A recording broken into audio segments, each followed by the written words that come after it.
on the stick. Man Toga, SRS runway, auto thrust is blue. 80 knots, thrust set. 5500. 31. Rotate.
Hello? Check, check. What is going on, everybody? Welcome back to the channel. Another live stream coming at you from the blistery cold North Texas V1 HQ. Yes, it was about 75 degrees Celsius, or excuse me, 75 degrees Fahrenheit, about 25 C yesterday, and today we have a wintry mix happening right now. A little bit of hail, a little bit of snow, a little bit of ice, a little bit of rain. I figured it was a perfect opportunity to seize the moment and try out this new GSX remote de-icing.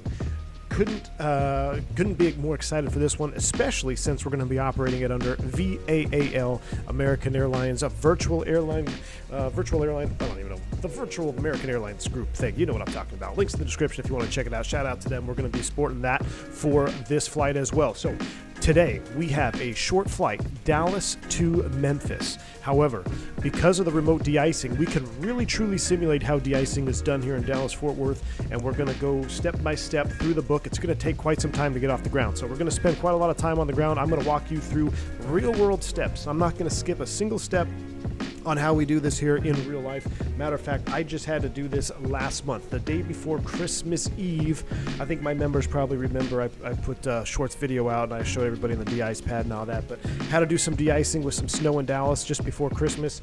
I've only de-iced twice in Dallas, Fort Worth, my whole career. So for that, take it for what it's worth. Either I've been lucky, it just doesn't happen all that often here. Sometimes in the morning you got to get sprayed because you got frost, but those are really early show times, and I try to stay away from those. Here's our catering services showing up to the aircraft right now. Perfect timing. Who we got in the house today? Swarm 3513. What's up, man? Good to see you. Jeremy Harvey, always a pleasure, my friend. Welcome. Flame, good to see you. Chance, good to see you. Paul Shoe Smith, Charlie Romeo, Mr. Fubar in the house as well. Tony Blue Bear, what's up, man? Good to see you. Christian Adrian Ionsky, who's also in the house. Hope you're not in a food coma after that barbecue today, man. Good to see you. Zach Lewine and many, many more here in the chat. So glad to have everybody here. Welcome. I got myself a coffee. It wouldn't be a de-icing snow stream if I didn't have a hot coffee with me ready to go. So I got myself a true, it's even a little Dixie cup like we'd have in the airplane too. So I'm ready to go. I hope you guys are ready to go. What we're going to do is we're going to get the airplane fired up first, start the boarding process. I will walk you through step by step what we have to do, why do we even do remote de-icing, and we'll go from there. One quick note of caution. So I'm at the old U.S. Airways gates here. I think this is like E35, E25, I don't know. Over here, we'll look at it on the map, but it's the very end. U.S. Airways, before the merger, used to park over here. The reason I'm doing this is because you're not going to see any American 320s here in real life. The way the remote de-icing works, if I go to like a normal gate and to a different de-ice pad, it takes about an hour for the trucks to show up. I don't know if that's because there's no profile set up yet, but the real world de-ice pad, there's 4 corners and one of them is right over here. So we're going to go utilize this de-ice pad. It'll take a lot less time to get the trucks at the airplane. I don't want to simulate a full hour delay waiting for a truck to show up to simulate de-icing. So that's why we're at this gate. It's not a real immersion killer because technically U.S. Airways used to park here all the time before the merger. So that's where we're situated. Let's go ahead and get the airplane booted up, crew getting to the aircraft. You guys know the deal. We do the cockpit acceptance check, all that good stuff. And then we're going to come in here. We're going to start with our flow. We'll get our batteries on, make sure our voltage is good. And immediately we're going to go ahead and get external power onto the airplane. I'm going to get the mood lighting set. Matter of fact, we can even get the dome light on right now. That is good. With the dome light on, we got our screens powering up. I'm going to check here. Is there... Because I wasn't getting Hoppy codes or like ACARs, is there something I need to set up in the FENIX McDo for Hoppy to work? I'm not sure. ACARs, Airline ID, AAL, we are 2079. Oh, and we also have to start our flight. Interesting. I'm going to have to come back to that to see if I can get a real ACARS code from the AAL because they do support that. And just so you guys are aware, let me pop it up here, and we do need to start the flight. So let me get my VAMSys plugin up and running so you guys can see. Hoppy code is set up in the FENIX app, not the McDo. Okay, Tony Johns, thank you. I will double check that. Appreciate that, man. So let's see here. We've got our flight Dallas-Fort Worth to Memphis, Tennessee. Our route, this is not the route we're flying. We have a slightly different route. And we've got our, this is a modern mainline schedule effective January 11th, 2023. So this is a real route, real time, all that good stuff. I kind of slightly fudged the time back to 1900 just because I don't want Piedmont to be mad at me because we've been delayed on every single one. We're probably going to be delayed on this one, but it is what it is. So we'll start the flight. We got our flight started here. We got Pegasus, Microsoft. We're in the FENIX, and we're at Echo 34. That's the gate. 375 miles. Just real quick, let's see if there's any other VAALers out here today. Wow, look at the skies are busy with VAAL already. We got quite a few people up here in, where is that? Toronto? I don't know why you guys want to be up there. It's way too cold. Some guy going over to Pittsburgh wow. This dude is going all out. Kennedy to Phoenix? In a 320? That's a long flight, man. I've commuted on that one. That one's not very fun. More Philly, Phoenix, Charlotte, LaGuardia. Always fun to see the skies filled with fellow VAALers. Looks like this guy's chasing some weather here, or he's going right through a little bit of a snow band. He's going from O'Hare down to Tucson. Just kind of cool to see that. So that's all good to go. Our flight plan is in the box. This is our SimBrief flight plan. I'll be getting all my information from as well. So we have our flight started. Everything is done there. With that taken care of, let's finish up the airplane preliminary cockpit flow. So we'll come up here, get our crew oxygen on, ground control, CVR test. Beautiful. We'll go captain per switch to captain, 1, 2, and 3. We'll go over here to status. It's going to go ahead and realign. Speaking of ADIRS, this is the old ADIRS panel. I know we kind of talked about that on the last fly-by-wire stream. Excuse me. Wow, sorry, I meant to mute the mic on that one. I brewed some office coffee, and it's not the best, if you know what I mean here. We'll put this into position auto, nav position 1, seatbelts off, no smoking auto, arm U. Everything looks good here. We got ground power on, and we'll do our fire test. We'll finish this off here. Phantom already tested the APU.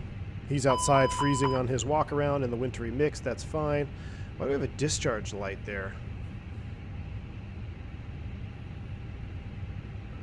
That's kind of weird. We'll come back to that. It just seems kind of weird that we have that.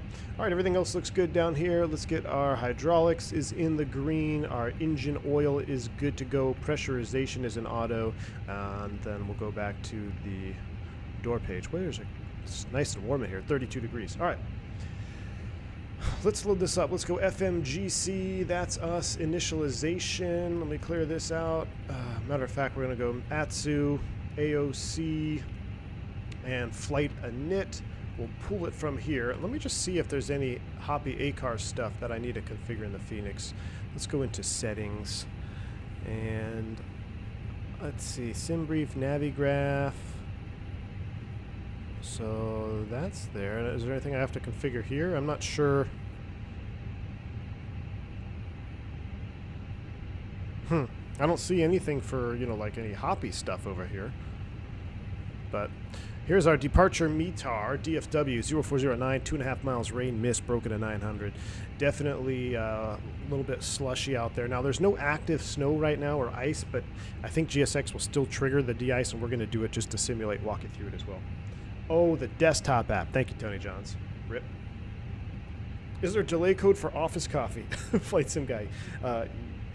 Yeah, it's LAV, LAV. Because that's probably where you're going to end up, or where I might end up. Let's go ahead and finish our initialization. Request init. We're going to pull that, and since we're sitting here and waiting, let's start the boarding process now. So we'll go ahead and request boarding. Boarding requested. They're going to start and head over to the airplane. We're going to double check our... We'll put this into ATC. No, we don't need to do any of that. Let's go back. Let's just put this on the flight plan page. That's fine. All right, we are AAL 2079 2079. Cost index 33, I think. I forget what it was. I don't want to find it. Cruise flight level 370. That's kind of high for this short flight, but that's what we got. That's what we'll do. 370 is set. Iris and NIT, we can go ahead and just align on ref. That's fine. We'll hit that and we'll speed it up, confirm the alignment. All right, as far as the flight plan is concerned, DFW ATIS is telling me that we are departing northbound. So, do you want to board crew? Both. Cool. That's new. Pilot's boarding starting. So I didn't know that must be an update because I haven't seen that before. That was pretty cool. So we got the pilot's boarding. Gonna do both. Good deal. You have to restart if you enter the Hoppy code. Okay, no worries, Flame. We'll bypass it on this one. Not a big deal then.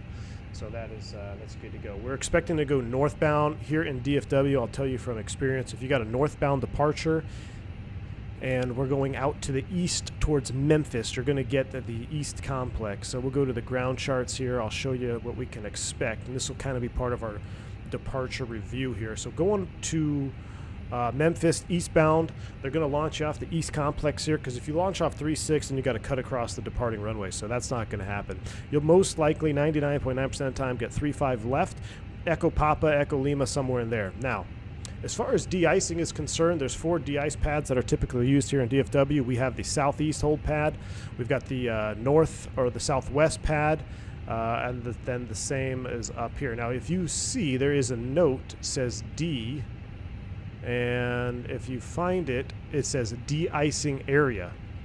So there is the little D right there, right off Juliet's here. I don't know if you guys can see that. I don't think I can zoom in any further. Let me zoom it all the way in. It actually, the only reason I'm so proficient with this is because I literally had to find it a couple weeks ago, and I didn't know where it was. My FO actually found it. So there is the de-ice area. Typically, operations is going to give you a frequency here at the gate with your paperwork. It'll say de-ice frequency is going to be 30.5 or whatever it may be. You can contact Iceman when you get to the pad. So that's kind of what we're expecting off the 3.5s. We don't have a clearance, but they are online. So let's go ahead and call ground 2165 and see if we can't get ourselves a clearance to Memphis. Does the cabin have to be a certain temp? Yes, it has to be below 80 degrees, I believe. I believe it's 80 degrees, Jeremy. Good question. 2165 for ground. We're up and listening to him. And we'll bump up the volume a little bit. All right, so we're American 2079. Let's get ready to go. Zilla, thank you for the continued support there. 2 months. Appreciate you. American 2522 DFW ground. You were cleared to the Bravo Zulu November Airport. Logian 8 departure. Roll transition on this file. Climb by a SID. Departure frequency is on 125025. Squawk 0530. Your crew has boarded. Passengers boarding starting. Passenger boarding started. Cool. Hey boss, currently in school to get my PPL as well as schooling for ATC. Passed my knowledge exam. Wondering if you have any tips. Oh man, no, if you already passed your FAA knowledge exam, just keep on going, man. Ride that momentum all the way into training. Show up prepared, know what you need to do, and you're going to crush it, man. All right, let's give this guy a call now. DFW ground, good afternoon. American 2079, pick up IFR to Memphis.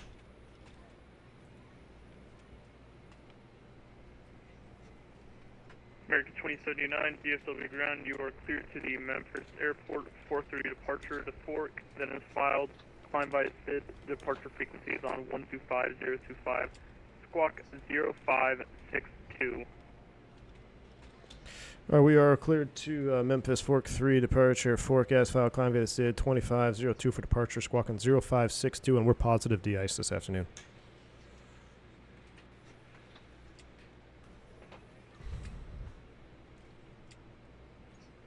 All right. American 2079, DFW ground, right back correct.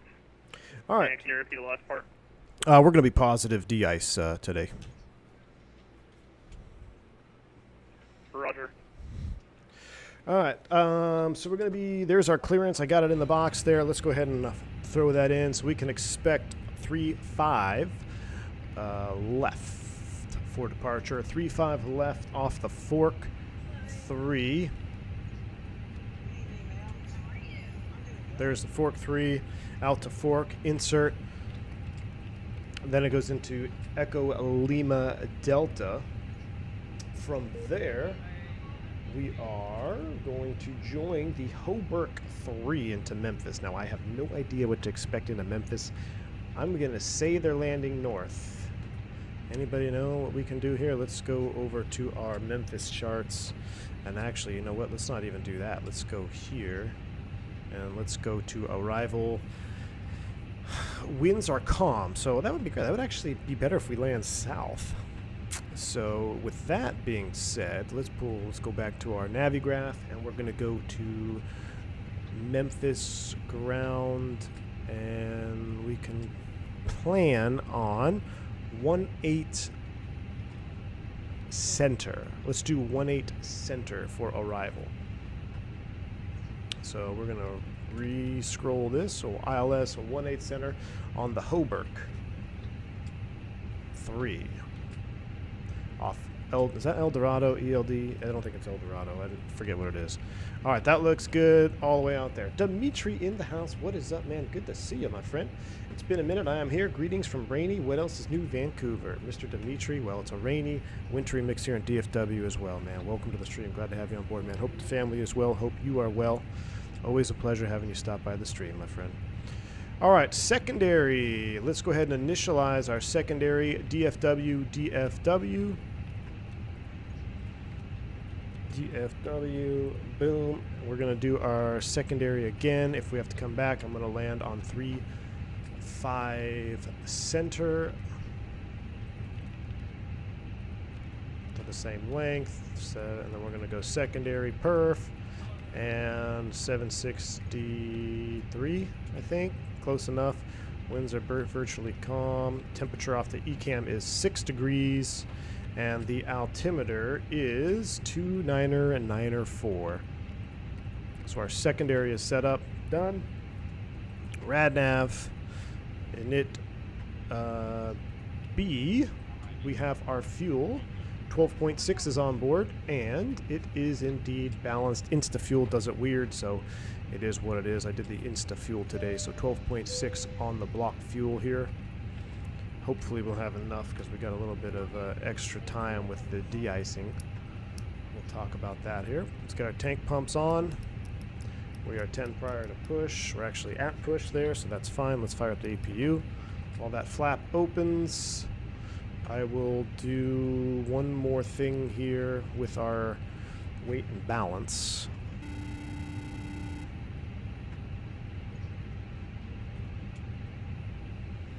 And we have 131.7 and 30.0.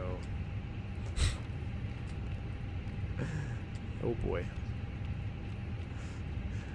Robin H., thank you for the continued support, my friend. 40 months as a member. Goodness me, that is a long time. Thank you so much for the support, Robin. He says, for the Memphis scenery, thanks for the ride home, V1.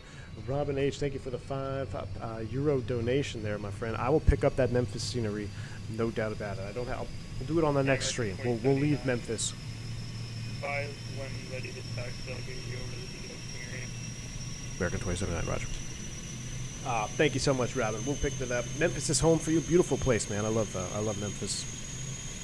No doubt about it, man. Thank you for the continued support, dude. I wish the box would automatically fill in info the airplane already knows, like the temp on the ECAM. Jeremy, I think... I want to say FMS2 does it? Maybe it doesn't. Maybe it does. Love the startup sounds. That's beautiful. All right, they're finishing the load. While that's done, let's start the chrono for the APU bleed. We're going to finish up our airplane stuff, and then we will do our full de-icing brief. So I'll leave the temperatures there. It's typically a little bit warmer than I like to keep them, but for cold outside, let's keep them in the middle position. Should be just about 80 degrees or so. Everything else looks good here. We'll get rid of the fuel page.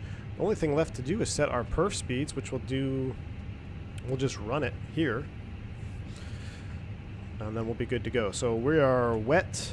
We're going to go off 3.5 left. There you are.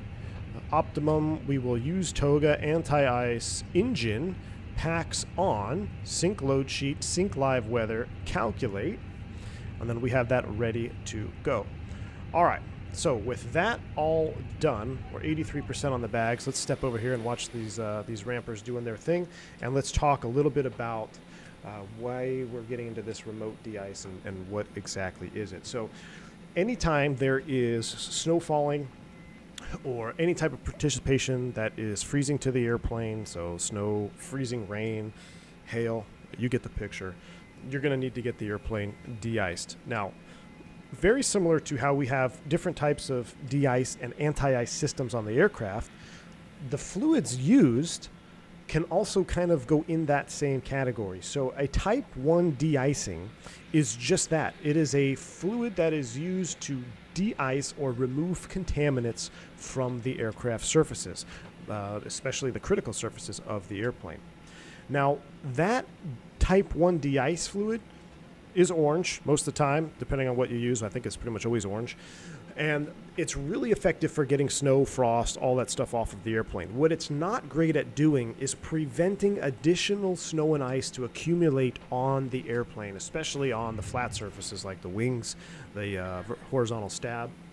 So what is used to prevent or continue to provide anti-ice is a type 4 fluid. The type 4 fluid is green, it's very expensive, and it's typically used only on the critical surfaces of the aircraft. So when you go to a de-ice pad and you need a 2-step de-ice process, meaning there's snow on your airplane and it is actively snowing, you need to first remove all of the contaminants with type 1 fluid, and then you're going to get a second spray down on the critical surfaces, wings and tail, of type 4 fluid. That type 4 fluid is going to keep keep the ice and snow off of your airplane. Now, really what it does is it will adhere to the wings until around, I think, like just after 100 knots or so. At that point, it's going to slip off of the aircraft surfaces, and it's going to take any ice and snow that's accumulated. It's going to take it with it, and it's going to leave you with a nice, clean wing when you go to rotate the airplane. So that is a two-step de-ice process. If it's just an early morning flight and you got frost on the airplane, you'll just get a type 1, they'll spray the frost off, and you're good to go. Now, where type 4 where type 4 is really important is keeping that snow and ice from accumulating on the wings, or at least, I shouldn't say keep it from accumulating. It will be effective to remove it once you get about 100 knots, and it's going to come off. It's going to pull all that snow with it. But what happens is there is a time limit of how long it is effective for. So when you get sprayed with type 4 fluid, depending on how heavy the snow or the ice accumulation is, you are only able to take off within a certain time frame. That is called a holdover time. That holdover time, again, depending on the rate of accumulation, can be anywhere from 30 minutes upwards of an hour. Sometimes it can be good for almost 2 hours. Now, we have charts, we have extensive charts and documentation on this, and I believe at VAAL they're going to be producing some charts that will help kind of guide you through the process. Unfortunately, I can't show you any of those charts today because they are the charts I have are proprietary to my airline. Now, they're not really, I mean, every airline pretty much uses the same charts, but I'm not going to be able to show you on screen. I'm sure you can Google some and find what kind of charts are, or different types of charts out there. But that's the gist of it, right? So you get sprayed with fluid, and it's only good for a certain amount of time. What makes the time limit really, or what really helps the time limit get you to your actual takeoff is when you get sprayed from a remote de-ice pad, because typically the remote de-ice pads are going to be much closer to the runway than you would be at the gate. Now, some airports very much so de-ice at the gate. In fact, Chicago used to de-ice at the gate depending on where you are quite frequently. I haven't got de-iced in Chicago in years, so I wouldn't know if they still do it. DFW, though, it does have de-ice pads or areas where they go and get you de-iced. And if you look here, like we already talked about briefly earlier, see how close, look, if we're taking off 3-5 left, the de-ice pad is right there. So I get sprayed with my fluid. If I only have a 30-minute holdover time, let's say it's really snowing or there's freezing rain, which is typically one of the more severe conditions, it's only good for 30 minutes, you're very likely to take off within 30 minutes when all you have to do is taxi from this pad to the runway. Now, if I was, up here at the Charlie gates or the A gates, I got sprayed and then I got to taxi, I got to push back, taxi out. There's probably a long line of traffic, a long line getting in line to get sprayed, and then you finally get sprayed. Like, it's not as efficient, and you don't have as much time to be within that legal holdover time. So that's why these remote de-ice pads are very helpful for getting traffic off the ground. Because again, if you spray at the gate, all this taxi time is now counting against you. If you spray down here by the holdover pad, boom, you spray, hit the runway threshold and take off, and you're good to go. So that's why remote de-icing is so good. And it really makes things more efficient, and that's what we're going to experience today. Now, there's a couple other things we're going to take into account. I'm going to talk to you about it. So the briefing, we've already briefed it. We know we're going to go to the Southwest de-ice pad, or Southeast de-ice pad, rather. A couple things we have to take into consideration. Pushing back from the gate, we are not going to set flaps, and we're not going to do a flight control check, because we do not want to move any flight control surfaces until we are confirmed that they are free of ice and snow. Now, that can be different from airline to airline, SOP to SOP, sometimes airframe to airframe. But since we know we have clean wings and the flaps are in position 0, after start, we're not going to do a flight control check or set flaps. We're just going to go ahead and taxi over to the de-ice pad, and we will do that after. So that's part of my briefing to y'all. And one other thing to note is typically you would do a 2-engine taxi, but because I'm looking here at the surfaces and there's not a ton of snow and ice on the ramp, it's mostly just a mixture of snow and ice falling, I'm going to just go ahead and do a single-engine taxi. I'm going to save fuel, because in the real world, you would probably be waiting to get de-iced for upwards of an hour if the traffic is heavy. And if you're burning 2 engines of gas, that is a lot of taxi gas you're going to use. So you have to find a judgment between the benefit of a single engine taxi with contaminated surfaces, or you need that directional control with contaminated surfaces and you need to run 2 engines to taxi. And there's nothing wrong with, you know, getting 2 engines to taxi until you get to, maybe you're in line for de-ice and it's going to be 40 airplanes deep. Then you can go ahead and shut down the number 2 engine. But for today and your briefing, I'm going to just start number 1. We're going to do a single engine taxi to the de-ice pad.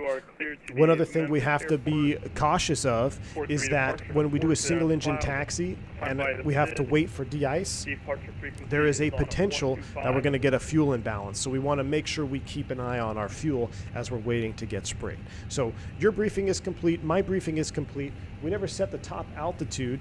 We need to set our top altitude on the Fork 3, which I wrote it down. I posted it in the chat. I don't remember what he said. I also don't remember the squawk code. So let me scroll back here and figure this out. This is why I always write it down. I should have wrote it down on the whiteboard. Where is it? Did I post it in the chat? I know I posted it in the chat. Let me scroll up here. I gotta get my clearance. There it is. Memphis Fork, climb via SID 0562 on the squawk. So 0562 on the squawk code and climb via the SID. I think it's 10,000. We'll double check it here in a second. I got 10,000 set.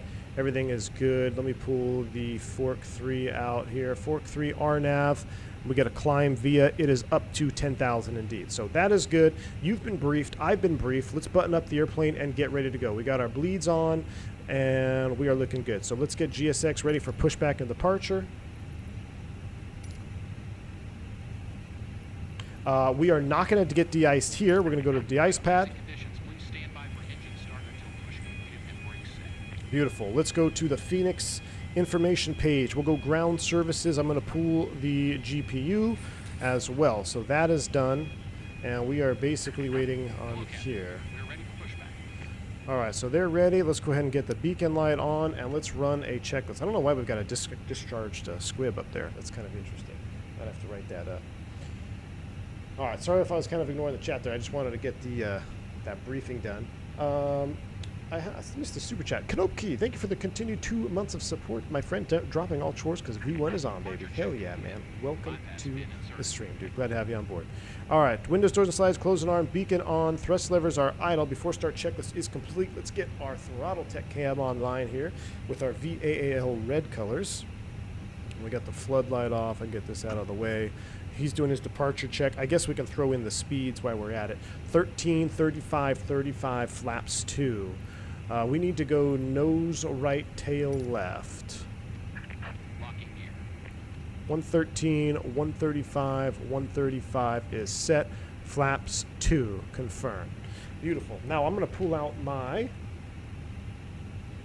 additional steps here. So while we go through our pushback procedure, I'm going to read you what the FO would be reading me as we brief the de-ice, anti-icing procedures. Are there any frozen contamination adhering to critical surfaces? I'm going to say yes. De-icing, Release parking brakes. Release parking brakes. Commencing push. Due to icing conditions, please stand by for engine start until... De-icing, anti-icing is required. Okay, while at the gate, review station information for the de-icing frequency, which we have, the type of fluid available, airport-specific procedures, which I've reviewed with you guys, anti-icing location, and distance from runway, which I've also reviewed with you guys. We're going to the southeast de-ice pad. Will frost be active, precipitation fall, or frozen contaminants below onto critical surfaces prior to takeoff?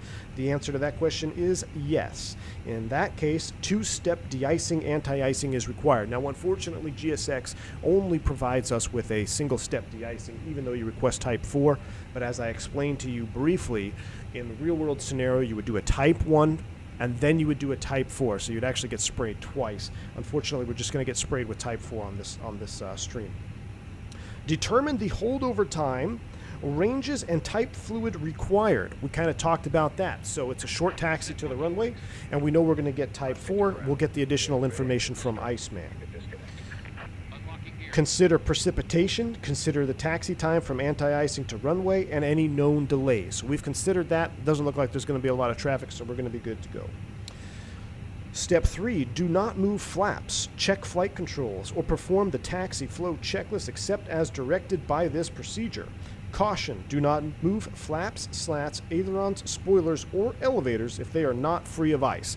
At this particular moment, it's freezing rain, there is a mix, we're not going to move anything until we get sprayed. Depending on conditions, consider using a 2-engine taxi. Now, this is what I talked about earlier. Contaminated surfaces, maybe it'd be better to do a 2-engine taxi out, but for this particular stream demonstration, we're going to do a single-engine taxi. Now, if I was somewhere that, a lot of tight turns, tight maneuvering constraints, DC, LaGuardia, maybe even Chicago, depending on what's going on up there, then we would probably just do a 2-engine taxi. Anytime there's maneuvering constraints, I'll do a 2-engine taxi, no doubt about it, especially with contaminated surfaces. During ground operations, perform engine run-ups as required. We'll talk about that later. The next step is at the de-icing location, which we are not there yet. So let's go ahead and start engine 1. We are clear. Ignition mode to ignition start. We do have the bleed on, correct? We do. All right, let's go ahead and turn engine 1, and we're going to get on going. Starting 1. Clear to start engines.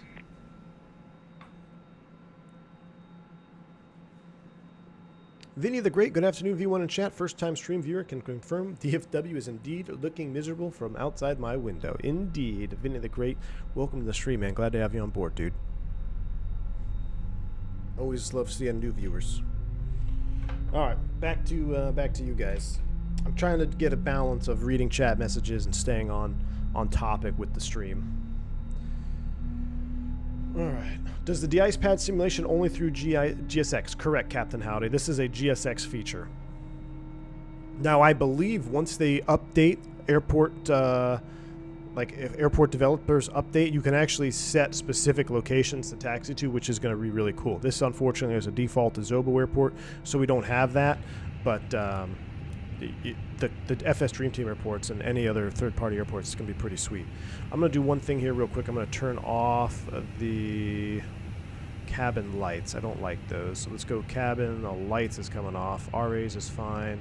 Everything else should be legit, right? Yeah, this is all good. Beautiful. All right, we'll go back to our Navigraph. All right, so we got engine 1 started. We're going to go back here. We're not going to arm anything else. So, single engine taxi procedure. We'll get the yellow electric pump on. I'm going to leave the APU bleed on because I'm going to turn engine 1 anti-ice on because you could see it is +6. There's contamination. And if I were to turn the APU bleed off, I would request more demand from the engine, which would make you have a potential to have even more differential thrust. So I'm going to just let the APU handle the condition of the cabin, and I'm going to let the regular engine bleed take care of the engine anti-ice.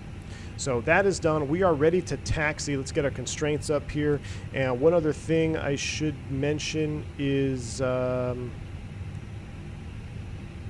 I think we'll be fine. So let's go ahead and turn this off. Dome light is coming down. We are ready to taxi, and we'll go out to spot 53, which is where we typically taxi out anyway. So let's go to ground charts, and actually let's just go to star charts, airport info, and we'll get our taxi light on, and let's go. Paula, what's up, man? Welcome to the stream, dude. All right, let's get rolling, and then we're going to make sure we do a brake check here.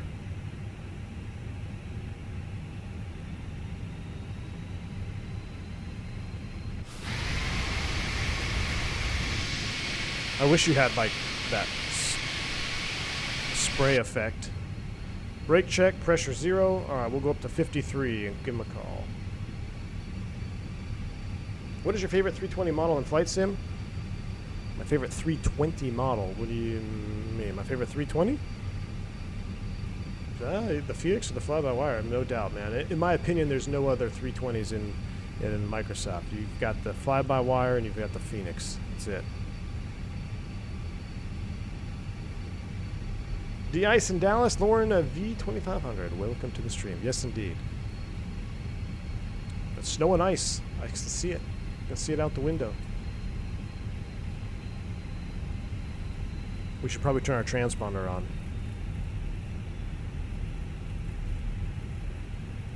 Yes, the classic turn stutters.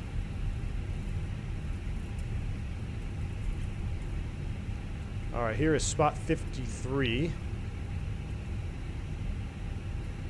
We'll go ahead and stop here. Turn off our light, and We're going to the southeast de-ice pad. And we have information. Echo. DFW ground, good afternoon. American 2079, spot 53 with information. Echo, going to the southeast de-ice pad.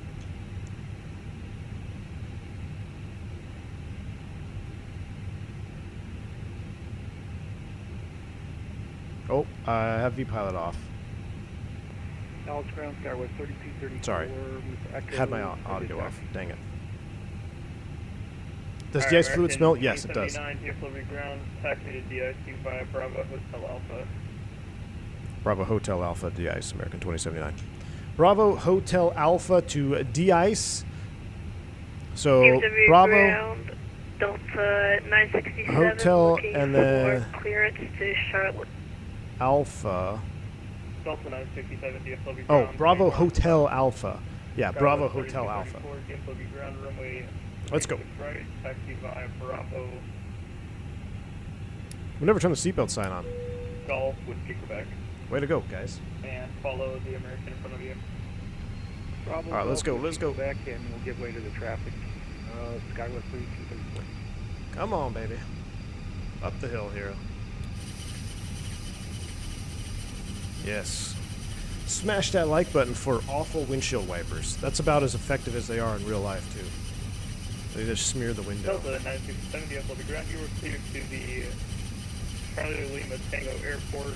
Try 3 departure, loose transition is filed. Climb by the SID. Departure frequency is on 125.025. Kind of cut the corner here. 0570.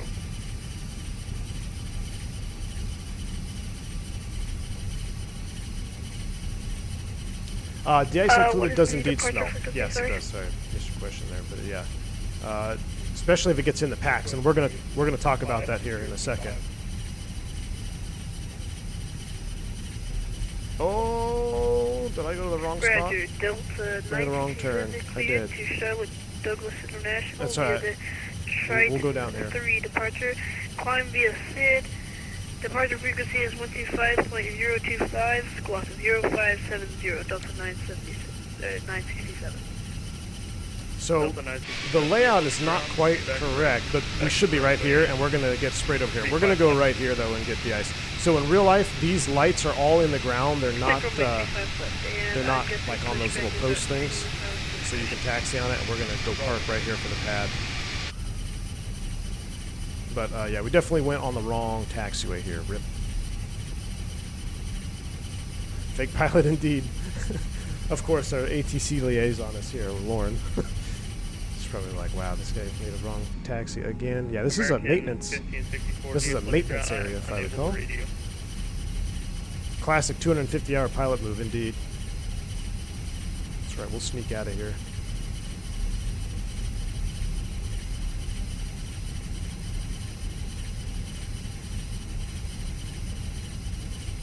So, like I said, in real world, these lights aren't like this. We're gonna just get on this white line for de-ice. You are cleared to the San Antonio Airport. Jasper 7 departure. With your transition on its filed. Climb by the SID. All right, I can't do it anymore with those. On 125.025. Squawk 0512. So you'd have a marshal here and everything. We'll go ahead and stop right here. And we'll go ahead and set the brakes. Now at this point, we're going to request de-icing here from GSX. De-icing vehicles are on their way. Beautiful. So with that done, now we're going to continue our de-icing procedure. American 1564, DFW ground, reback correct. I'm going to go ahead and turn down ATC since we're not going to really be listening to them right now. And we'll go ahead and turn our taxi light off as well. All right, so a consideration here. I know I'm going to be turning off all conditions to the airplane, so I'm going to actually warm the cabin up here just a little bit. And with the parking brake set and the master split, I'm going to turn off the yellow electric pump.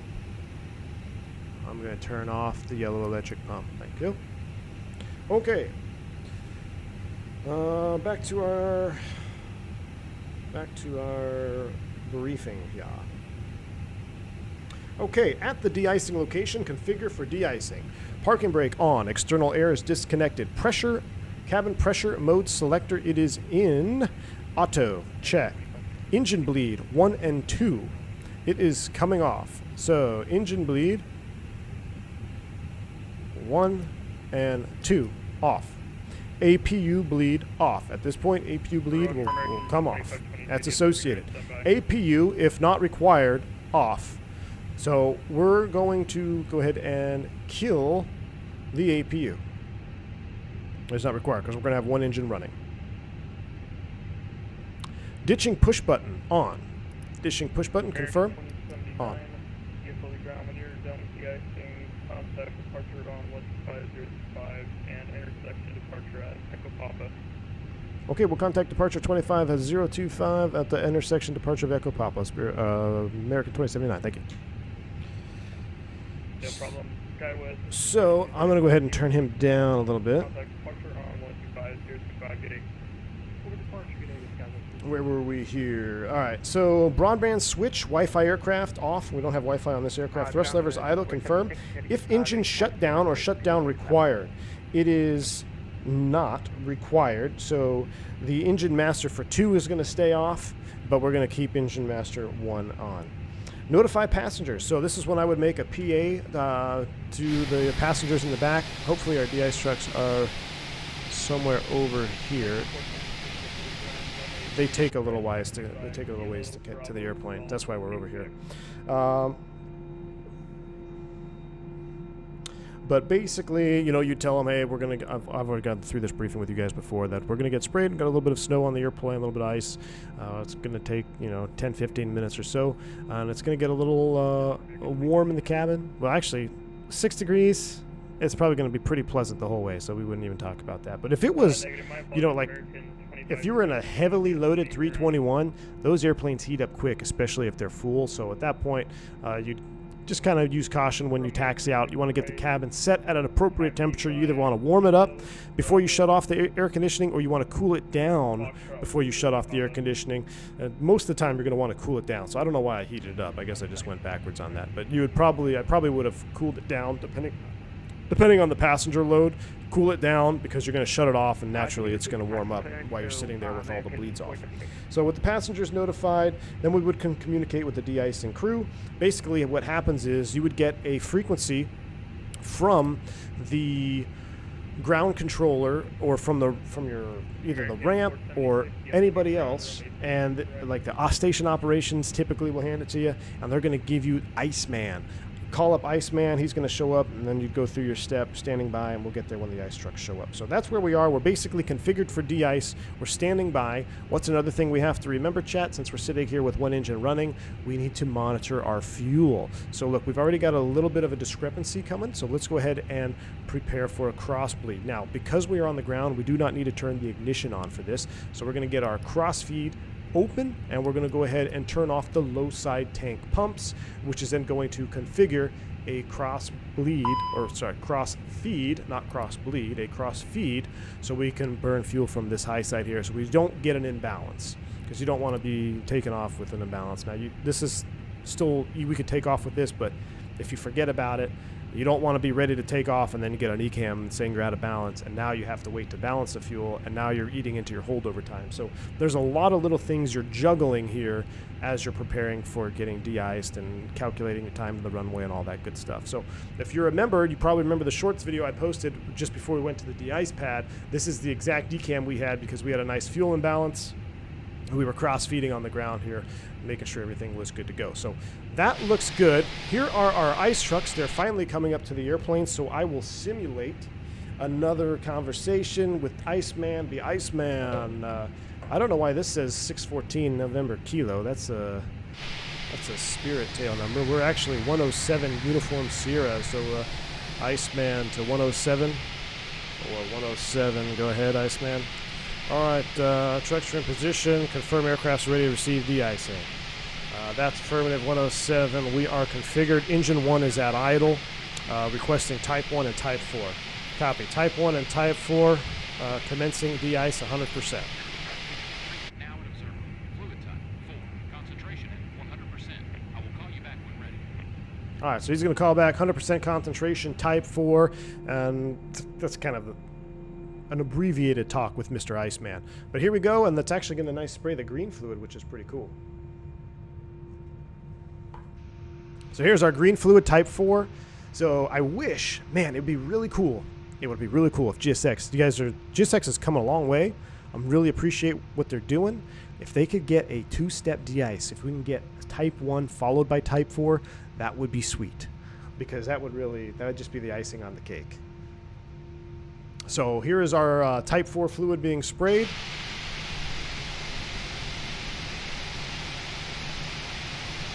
But you can see, I mean, we started the stream at 12:45, so it's going to be over an hour before we even get airborne. Typically, we can turn this Airbus in 30 minutes. So everything slows down when weather comes in. And this is why it slows down. You get to see firsthand of what happens when the weather hits the airport. So this is why things slow down.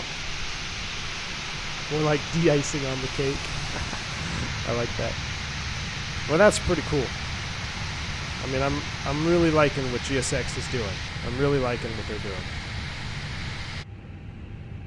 All right, so we have to stand by until we get confirmation from ground. So this is important. The next few steps here are actually pretty important. So I'm going to pretend we're just chilling here. De-icing and anti-icing completed. Start the clock. De-icing code is fluid type 4. Concentration at 100%. I'm disconnected. Good day. Copy, clear to disconnect. And then he would probably say, all right, you're clear to start engines, contact ground, 1 ready to taxi, something like that. And what else he would tell us is the type of fluid. So whether it's Clariant type 4, then what we do in our manuals, we actually look up the exact fluid that was used, that they told us they used, and then it will give us a holdover time saying, okay, this particular fluid is going to be good for 1 hour and 44 minutes. So, man, we are golden. Our runway is right here. We're going to do an echo pop at departure. Perfect. So, all right. So with our icing communications completed, now let's go ahead. We got to get this airplane reconfigured, right? So let's go through the reconfiguration steps. After de-icing and anti-icing is complete, obtain, report, and read back aircraft tail number, type fluid used, percentage of fluid type 2, type 4 only, part time or start time of the final application, local time, post de-ice, anti-check complete. So basically those steps would be you start the clock at the start of de-icing. So hopefully the FO over here, in this case, he would have started the clock when they started spraying, because that's the start of our holdover time. It's not when they finish, it's when they start. So he would have a chrono running over here. It'd probably be about 5 or 10 minutes by now. Farmingdale, New York is calling me. Sure. So he'd have the holdover clock running, and I have a different clock running, which we're going to get to right now. To reconfigure, we're going to do this. Ditching push button to the off position. So ditching is off and reguarded. Outflow valve, check open. How can we check the outflow valve? Not that one. Not that one. That one. Outflow valve is full open. You can see pack 1 in amber there. That's normal. Okay, so we'll go ahead and clear that. Now I'm curious. Hold on. I'm curious. If I put this back on, well, I'll be damned. Look at that. There's our outflow valve. Pretty cool to see that. So that's the outflow valve closing. This is your pressurization. This is basically your main pressurization flow valve right here.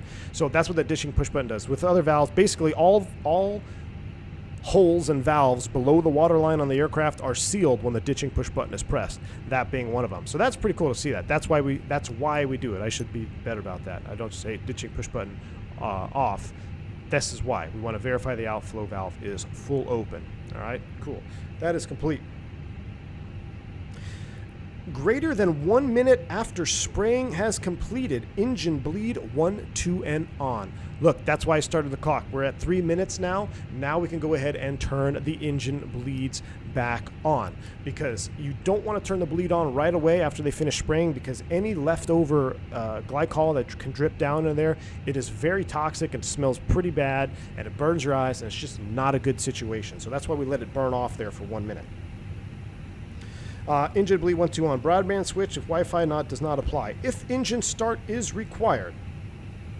5 minutes after spraying, condition APU on and engine start.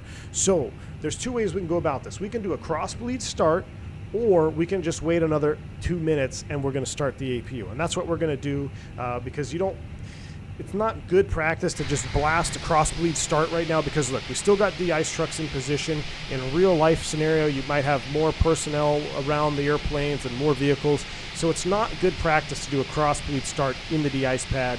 Depending where you are, it may not even be allowed. So we have to wait for 5 minutes until we start the APU for the same reason we waited for the engine bleed to turn on, is because of that pack burn-off. You don't want any of that. Oh boy, here we go.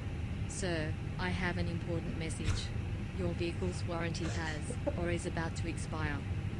C2A, thank you so much, my friend. That's about what it is, man. That's pretty much what it is. Thank you for the $3 Super Chat, C2A. I appreciate you, man. Always a pleasure to have you on board. Thank you, my friend. Here's to you. Cheers. So, same reason why we turn the engine bleed on at 1 minute. We wait 5 minutes. You don't want it to smell. And it does smell bad. It's not good for you. So we're going to wait 5 minutes, 30 more seconds to go here. But that's why if you're on it, hey, start that chrono as soon as they finish de-icing because you want to make sure you get the proper amount of time in there. All right, and it's really only the APU bleed. So APU bleed is off, so we can go ahead and start the APU. We're just not going to turn the bleed on until 5 minutes. So really, you could have fired up the APU after they finished, but you want to do things in step, right? So let's follow the procedures. There's our 5 minutes, so I'm going to reset the chrono. I know I'm good to turn the bleed on after the APU fires up here. So we're waiting for that to fire up. There's a click over. You can hear the bus transfer. 522, 5 minutes done already. Contact departure almost 25 through. All right, so they're still talking. I'm going to go ahead and mute that. We know we're going to go to Echo Papa. I'm going to adjust the sim sounds a little bit. Where can I find manual checklists for these scenarios? Gear Up Aviation, if you're part of VAAL, it will be coming soon, TM. Yeah, it'll be coming soon, TM. The particular ones that I'm using today are, there's nothing really saying that I can't display them, but it's, it's not good practice to just be, posting manual. At least not me. I'm not a person that's going to take company manuals and put them on the internet. Other people can do that. That's fine. But I'm sure you can, if you just Google de-icing, you'd probably find a ton of stuff anyway. But as far as I'm aware, I believe VAL is going to be updating their manuals with some of the same procedures that we're doing here. All right, so the APU is up and running. And we've waited at least 5 minutes. We'll simulate that if we haven't already, so that's good to go. And now we're going to go ahead and get the bleed on. So APU bleed is going to come on. And let's double check our fuel here. That's how we're doing. 56, so we'll keep it going for right now. But since we're doing an engine start, let's go ahead and close all that. That's closed. APU bleed is on. Let's go ahead and start engine number 2. So ignition switch to ignition start. We do have bleed pressure of 28 psi. Turning number 2. Let's go.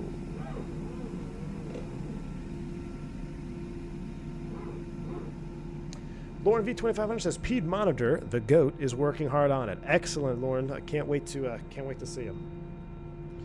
Excellent, excellent. So there you go. So the procedures are going to be coming to VAL, and I would imagine probably the other. The VAs y'all run too, right? I mean, you can. De-icing procedures are very common, or very much similar across airlines. Now, they're not exact on every single one, but the steps that I'm going through right here, this is pretty much applicable to any narrow-body Airbus. I mean, it doesn't matter what airline's flying them. You're going to do the same things. You're going to close the outside valves. You're going to give yourself time for burn-off after the spraying is completed. So they're very accurate for any narrow-body Airbus scenario. Sander RS5, member for 2 months. Thanks for the detailed de-ice procedures. Sanders, thank you so much, man. Appreciate the continued support, my friend. You're absolutely welcome. We'll go ahead and start the chrono now because we did a second engine start, right? So we got a number 2 is started. There's our avail. And now we're going to go ahead and reconfigure. So we're going to arm the speed brakes and we're going to go flaps 2.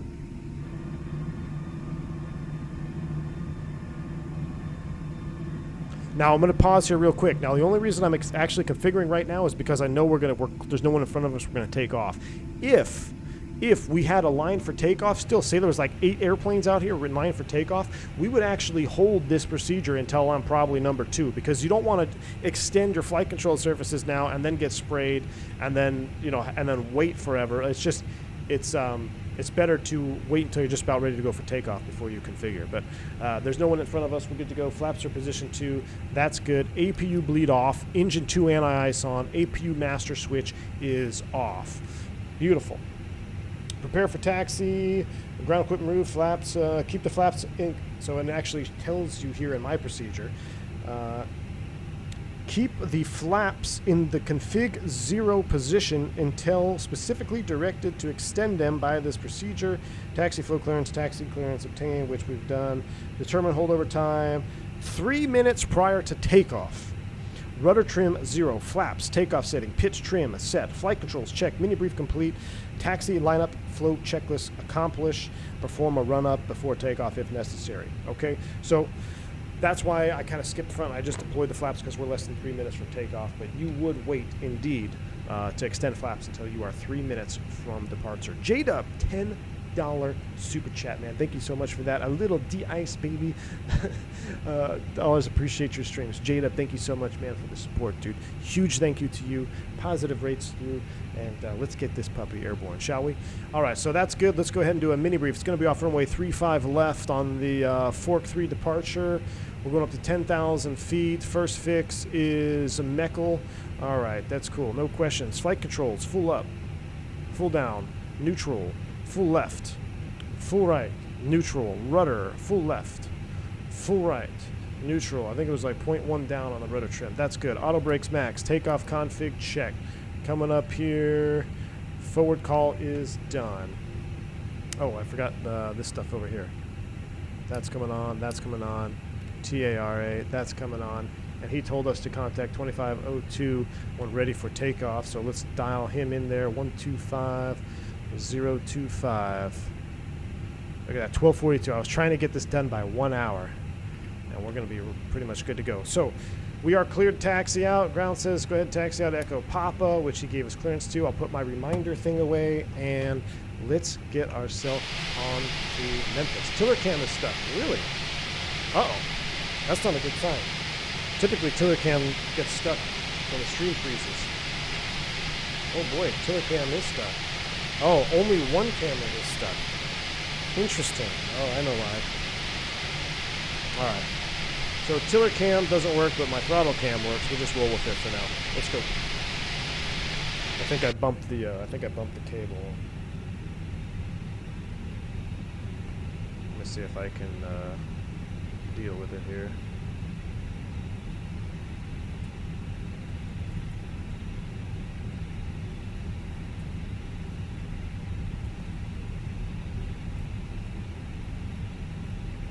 There we go.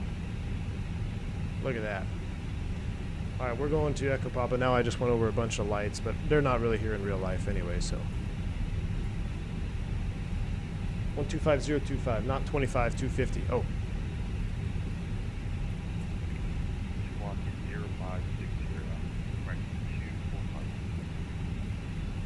American 2451 DFW ground. All right, so here is Echo Papa. We'll pull up and give him a call. It's been 4 minutes since we pretty much configured, so we're right on there. Regional departure, American 2079, home short 35 left, Echo Papa, ready for departure. 2079, RNAV Meckel, runway 35 left, clear for takeoff. RNAV Meckel, 35 left, clear for takeoff, American 2079. All right, we're ready to go. Light them up. RNAV 2 Meckel, check. We are going. 2522, you leave my airspace, port we're sending offline, ready to service terminated, quick change. All right, 100 likes, 444 viewers. It's been 1 hour exactly since the stream started. That's what I was aiming for. Perfect. Smash down that like button if you like learning about real world de-ice procedures. We're getting a full yogas right now. Yoga's in chat. Spool them up 50. Here we go. Smash down that like button. And we're on our way to Memphis.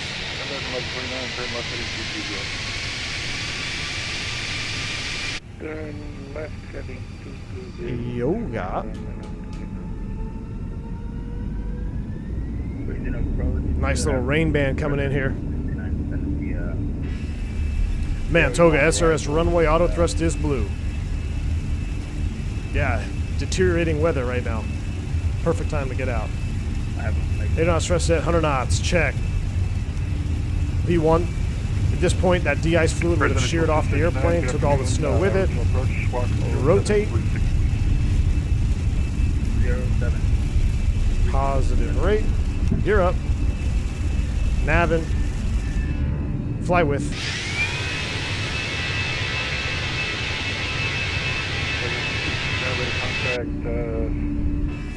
Alright, nothing to see outside, so let's fly the airplane. A little bit of aggressive there on the flight director. Let's come back down.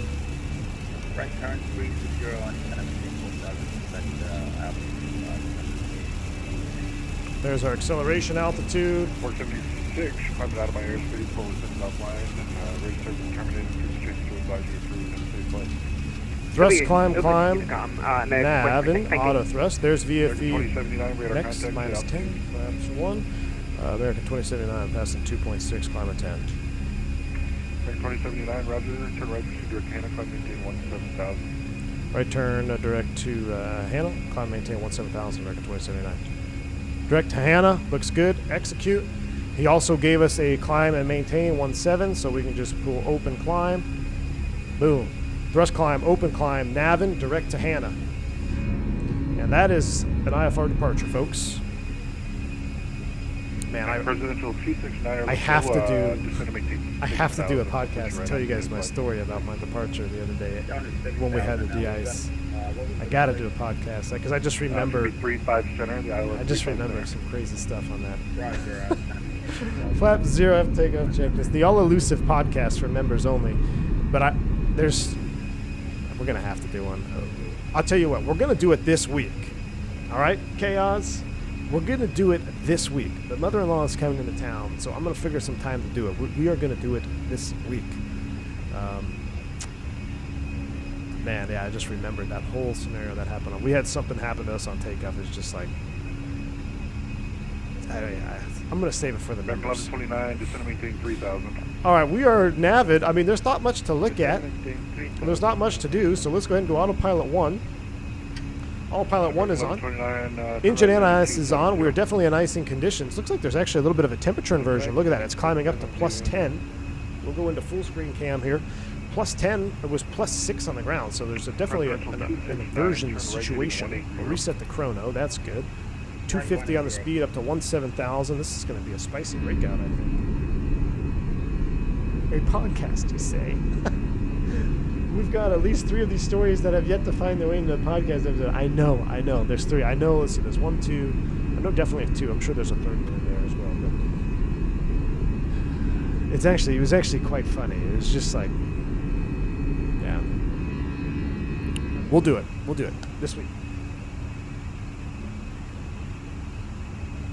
All right. Let me see. I got everyone blowing me up here on my cell phone. What's gonna happen? It's car insurance. I got to make sure the wife is okay because it's like snow and ice and she's picking up the mother. All right, everybody's alive. We're doing good. 7.4, climbing 17,000. We don't need the dome light on. Oh, it's off. We're just getting ready to pop through the top here. So right there now it's starting to decrease, plus 9. We'll keep an eye on it. Return 142.8. Everything is looking good. Looking good here. Hey, V1, can we hear the story about the time you couldn't handle the FO? Yes, that's right. That's the other. There's 3 stories. There's 3 podcast stories on there. 3 podcast stories. Which one has more depths, the FS Labs or Phoenix? You know what, Furry? I haven't flown the FS Labs in so long. I'm not going to consider myself qualified to answer that question. I think FS Labs allowed you to change engines, right? Could you change engines on the FS Labs? You had CFMs and IEs, and I know they had a Sharklet, payware stuff. So I know you could do. There was a couple more configurations the FS Labs had. As far as system-wise, I would not consider myself qualified to answer that. I think we got to do a wing view breakout. Oh, we just went into another cloud. Should we do wing view or cockpit breakout?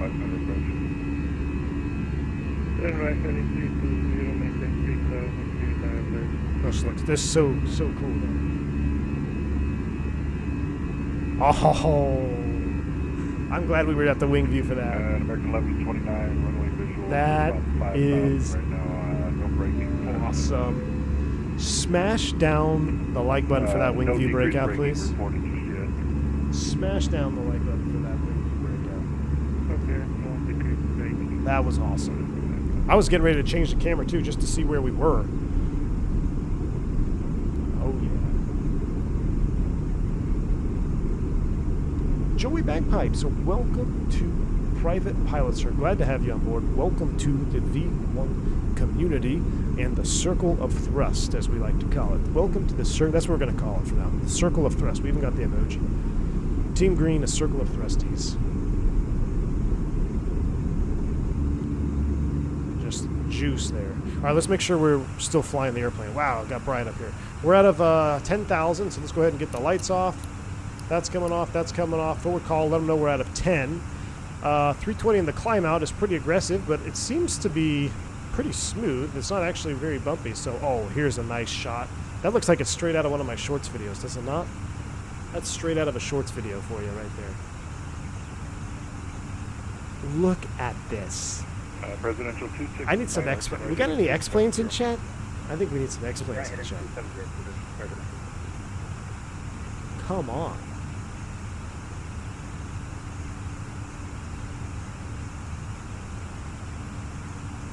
That was stunning.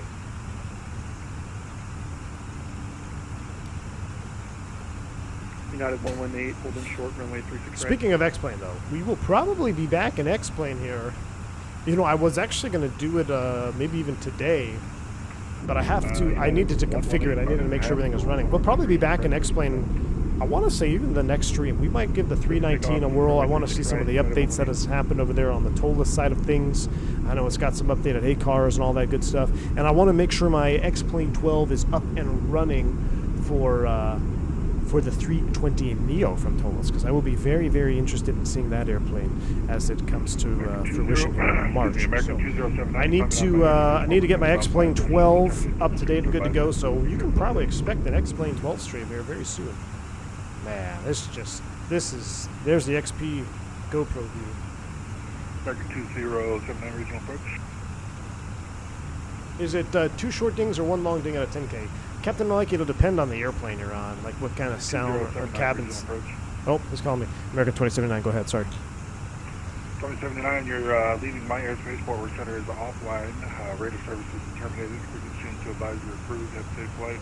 Thanks for the ATC. Over to advisory, American 2079. Take care. American 1129, runway 35 center, clear to land. Is it 22.8? I think it's 22.8. Oh. Pac-Man 056 gifting the 10 memberships. Pac-Man, very generous of you. Thank you, sir, for that. Very appreciative of that donation. Guys, if you pick up a gifted sub from Mr. Pac-Man 056, tell him thank you. I appreciate that. Thank you so much, Pac-Man. Very, very generous of you. Don't say expect the stream, then you're legally obliged to give us one if you lose comms.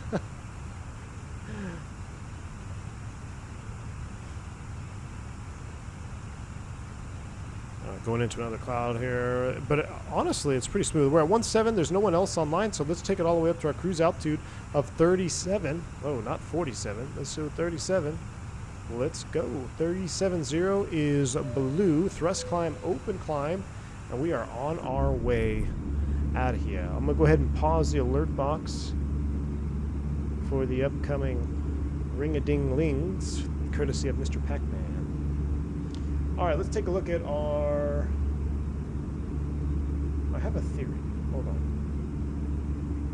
Okay, I have a theory that if I pop open my VAMSys Fly Live Studio, it's going to mess up my overlay. So let's test that theory, because right now VAMSys is working.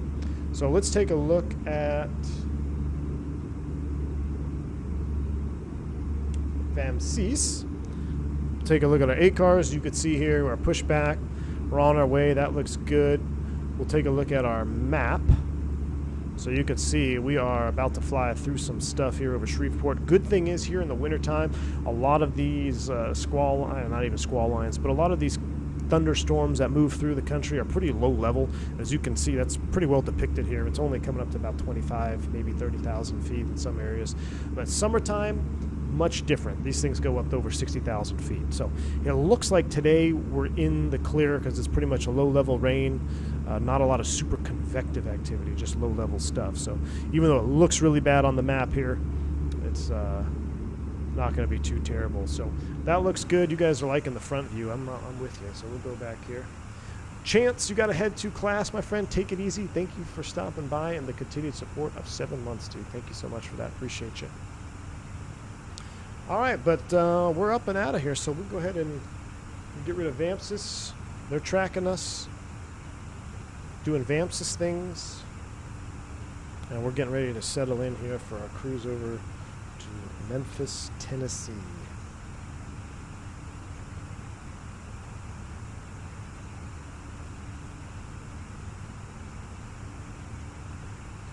Gustavo, good to see you, my friend. I hope you're well. It's been a while. It says Tola's 3D cockpit is actually an example of how detailed their 3D modeling is and the real weather, but on scenario-based X-Plane 12 is blasting. For sure, Gustavo. Hey, Gustavo, I'm looking forward to getting in that 319 again, firing it up. I've been keeping an eye on the kind of the revisions and stuff that come out. Tolas is still very gracious enough that they send me the update. I get an email every now and then when they push an update out to one of their products. So I'm very excited to see how far the 319 has come. And like I said, I want to make sure my X-Plane 12 is up and good to go come March time when the 320 Neo is supposed to be dropping. So we're going to check it out. It's been quite a few months since we've been in X-Plane. We'll probably pick a flight somewhere over an Orbix scenery. Hopefully I can get some Orbix to work. Probably going to be West Coast USA again. Maybe we'll even do another VAL flight since we can use a 319. Maybe we'll do a heritage flight, like maybe the old America West livery or something. That could be kind of fun. We'll do that in the 319 for VAL as well. Got to build up the pilot points in the VAL virtual airline group. So awesome. Detailed, no dated, but yeah, it has been a long time. A lot of work and vacation bundled. All right, man. Good deal, Gustavo. I got some vacation coming up here in February. Got vacation. I did a week of vacation for Super Bowl Sunday. Is that bad? Oh, well. Let's not talk about the Cowboys. Ugh. I always ask my flight attendants about the 2 short dings or 1 long ding out of 10K preference. Yes, I'm on HR speed dial. Jeez. I see you tried to get me there, Captain Alaiki. I'm sure you're on the speed dial for sure. Jeremy says, can the delays be so long at the airport that your holdover time lapses? Yes, Jeremy, you're absolutely correct. It can, and I've actually had a holdover time lapse on me. And we'll talk about that here right after we set standards. So STDs for you, me, and Jeremy in the jump seat today. STDs are set. Since we do have our jump seat, let's pop that sucker out. Let's go jump seat view, shall we? Oh, I can't put it down. It's standing room only, Jeremy. Sorry about that, my friend. Standing room only in the jump seat as we get ready to level off here. Oh, we no longer need engine anti-ice either. Fake pilots. All right. So I'm going to pull out my holdover time chart just to give you guys an idea. I'll give you some ideas of what the holdover times are. Actual numbers. So, like I mentioned before, the Type 1 fluid is pretty... There is no holdover time for Type 1. Basically, there is no holdover time for Type 1. Type 2, which is kind of similar to Type 1, has a holdover time. Pretty rare to use Type 2. I would say 98% of all de-icing I've ever done is a combination of Type 1 and Type 4. It's either a Type 1 day or a Type 4 day. I think I've seen some sprinkled Type 2 fluids. I can't recall if I've ever done a Type 3, but basically Type 4 is the best, and that's why in the airline world here in the U.S., most everywhere you go, you're going to get Type 4 is available. Type 2, however, is slightly better than Type 1. The holdover times for Type 1 are pretty much single-digit numbers, like 8 minutes, 5 minutes, 2 minutes. very, very short time limits. All right. The Type 1 fluid on critical aircraft services of aluminum. So they're actually, I was wrong about that. There is some holdover times for Type 1.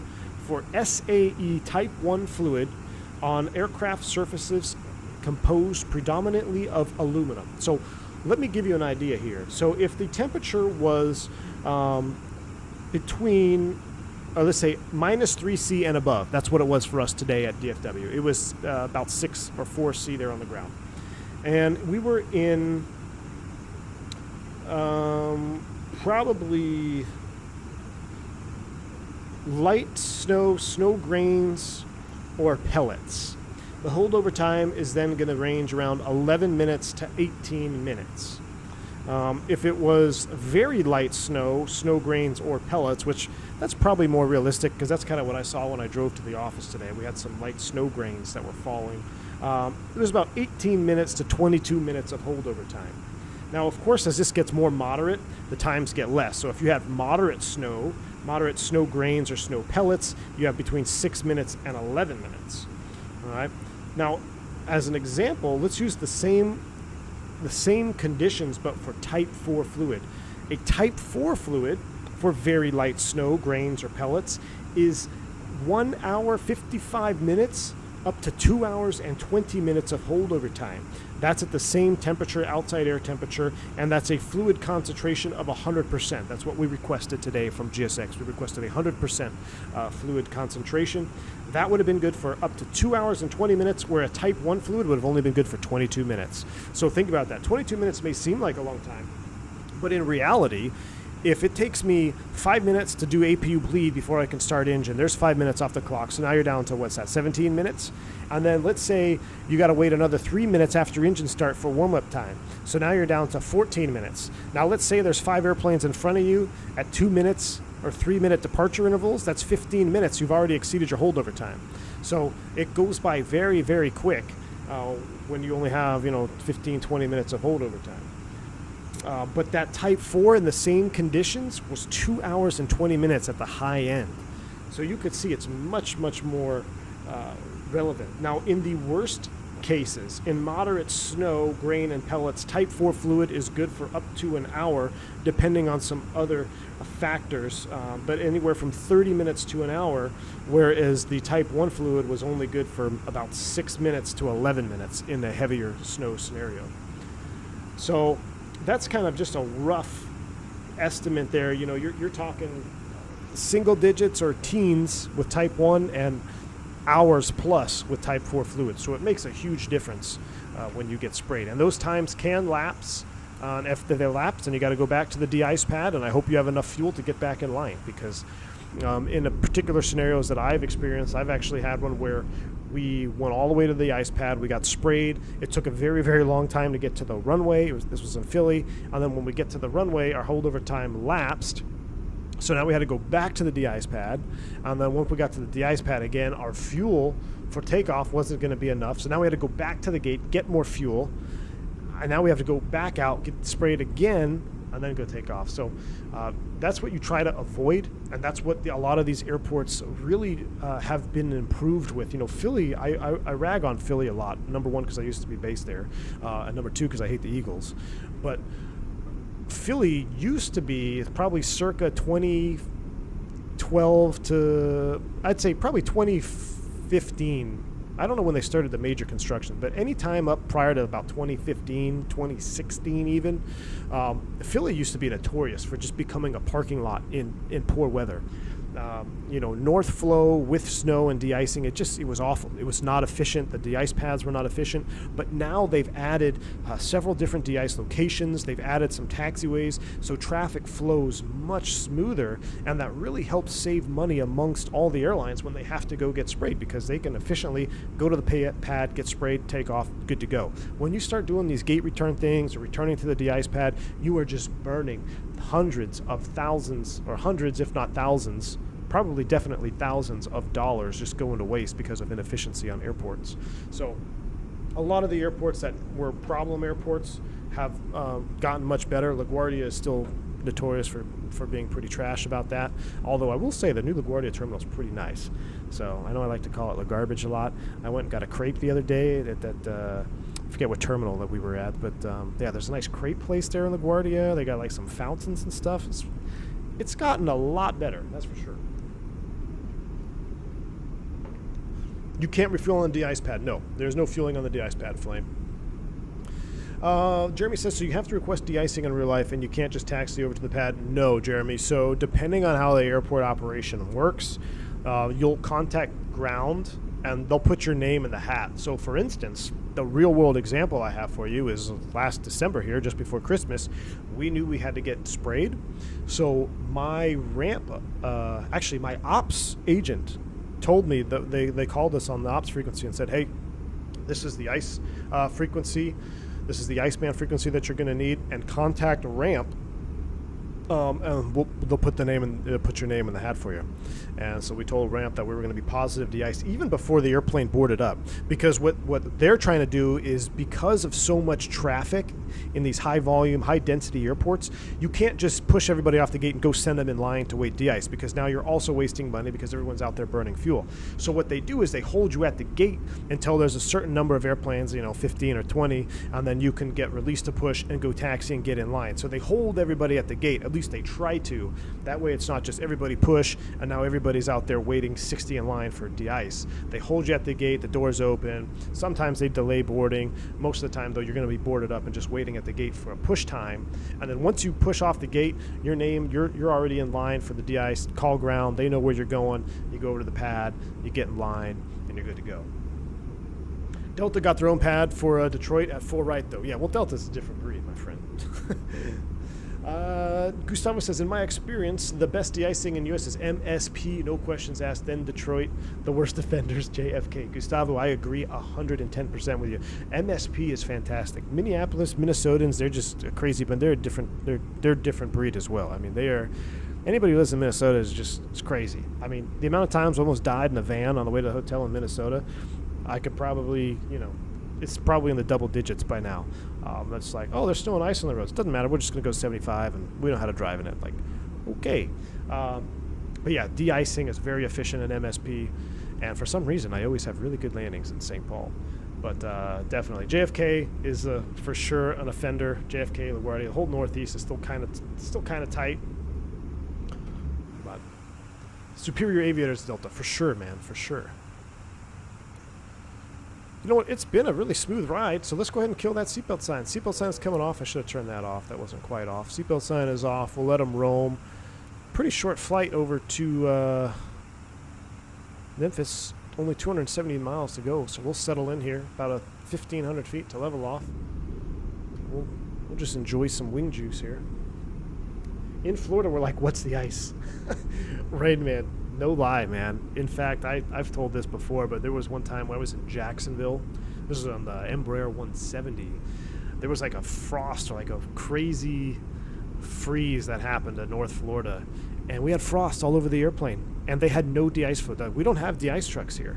So we literally, the crew, we got on the airplane.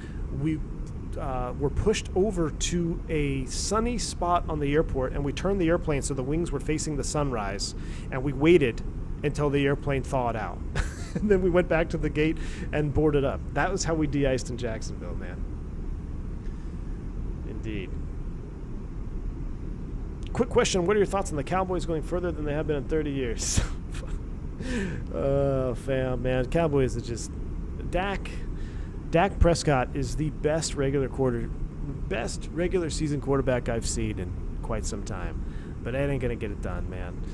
What I thought was funny is you don't see the kicker, Brett Maher, throwing his tantrum and cussing on the sideline when Dak is throwing interceptions. Dak threw 2 picks. The 2 picks in the game, I think, made the difference. To win a divisional game like that, you got to have a turnover. Got to have at least one, and they didn't have any. They turned the ball over twice, courtesy of Dak. So, although the receiver on one of those plays, I think, kind of was at fault. They just stopped running the route. I don't know what the hell was going on, but do you enjoy giving the PA address? I'm sure it's just a routine for you now. I always enjoy captains who keep the packs up there. Yes, Aviator Trav, and I honest to God, I do enjoy making PAs, and for the reason that you specify right there. You know, as a passenger, you want to be updated. And what I have come to find out, and this was really emphasized during the COVID times, because when COVID happened, if you ever flew on an airplane, you just knew there was like, people just weren't themselves anymore, and there was a lot of frustrations, a lot of stuff going on. So whenever there was additional stuff happening, whether it's delays or maintenance, I always felt that the more I kept the passengers updated, the calmer everyone would be. Because when people start getting pissed off, it's when they sit there for 30 minutes, they haven't heard a word from anybody, and they're like, what's going on? And that just exacerbates the problem. So I try very hard to make a point at when I make a PA, I update them, and I try to make an announcement. Like if we have a delay for something, about every 5 to 10 minutes. I seldomly go over 10 minutes without saying something. I start the chrono, so it reminds me, hey, update the passengers. Even if there's no news, just be like, hey, we're still working on it. I'm actively trying to get you a new gate, or we're really trying to get this problem solved here, and that's that's the scenario we're dealt with. Because I think the more you communicate with the back, it's easier for the flight attendants too. It keeps everybody's emotions in check a little bit better. But yeah, indeed, man. Are you going to try the new Embraer 170 for Microsoft? Joe Johnson, it looked, from what I could tell when it first dropped, or at least, the payware version of it, looks a little bit interesting. It doesn't look like it's really up to, I hate to say up to my standards, but it looks like it's missing some stuff, like quite a bit of stuff. I don't know. We'll see. I'm not going to be itching to buy it, no. We'd have to send a delay code for sure. We were late off the gate there. But we'll delegate that to the first officer. He can set the delay code. Right up here in the clouds like this, let's set realism mode. So we'll go ahead and we'll go full realism. Cockpit view.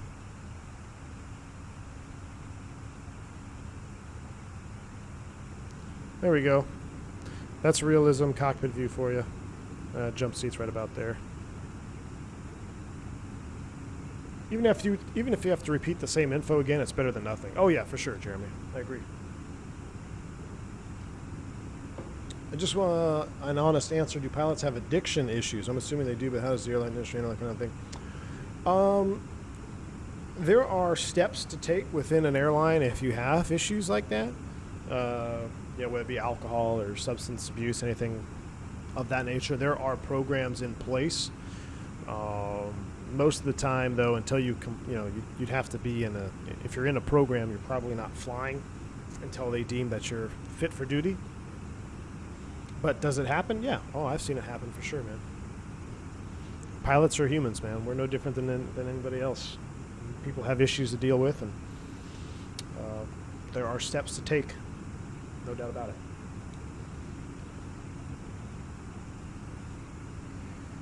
When you confirm all your weight information, does the gate agent or ground crew come on board to tell you all that info?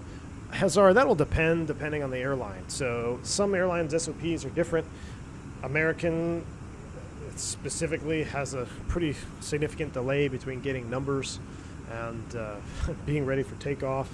That's because they use some more hand or like some actual human interaction for getting final numbers, whereas airlines that use the straight digital service, when you get the final load from the gate agent, you send it off, and then you get an automated response from, the most common is Aerodata, which is a performance center for airplanes, and they basically, your airline has to pay a fee to use their services, and it makes it very streamlined. So when the pilots get the final information from the gate agent, which yes we do, we got to get the final numbers from the gate agent, we send that off to ACARS, and then it comes right back with all the computed stuff. Now, back in the day before Aerodata, if your airline doesn't have Aerodata, that information has to be verified manually. So U.S. Airways was notorious for this. American's gotten a lot better, but a lot of times you'd be going out to the runway and you see an American sitting there like, why isn't he taking off? Why is everybody going in front of him? And that's because they're still waiting on numbers. And that's because there's actually a human element in there crunching those final numbers before sending it to the crew. Now, I'm sure Wrong Side Sim, he might be able to elaborate on that more. He's a real-world dispatcher, dispatch shift coordinator now. So he's like the head cheese, but he'd probably have more info on that. But that's kind of the gist of it. What are your thoughts on the 777-300? Sweet, man. I like the 777. Oh, you mean the one that almost collided? Yeah, that was not good. Code 10 delay flight crew procedure. There you go.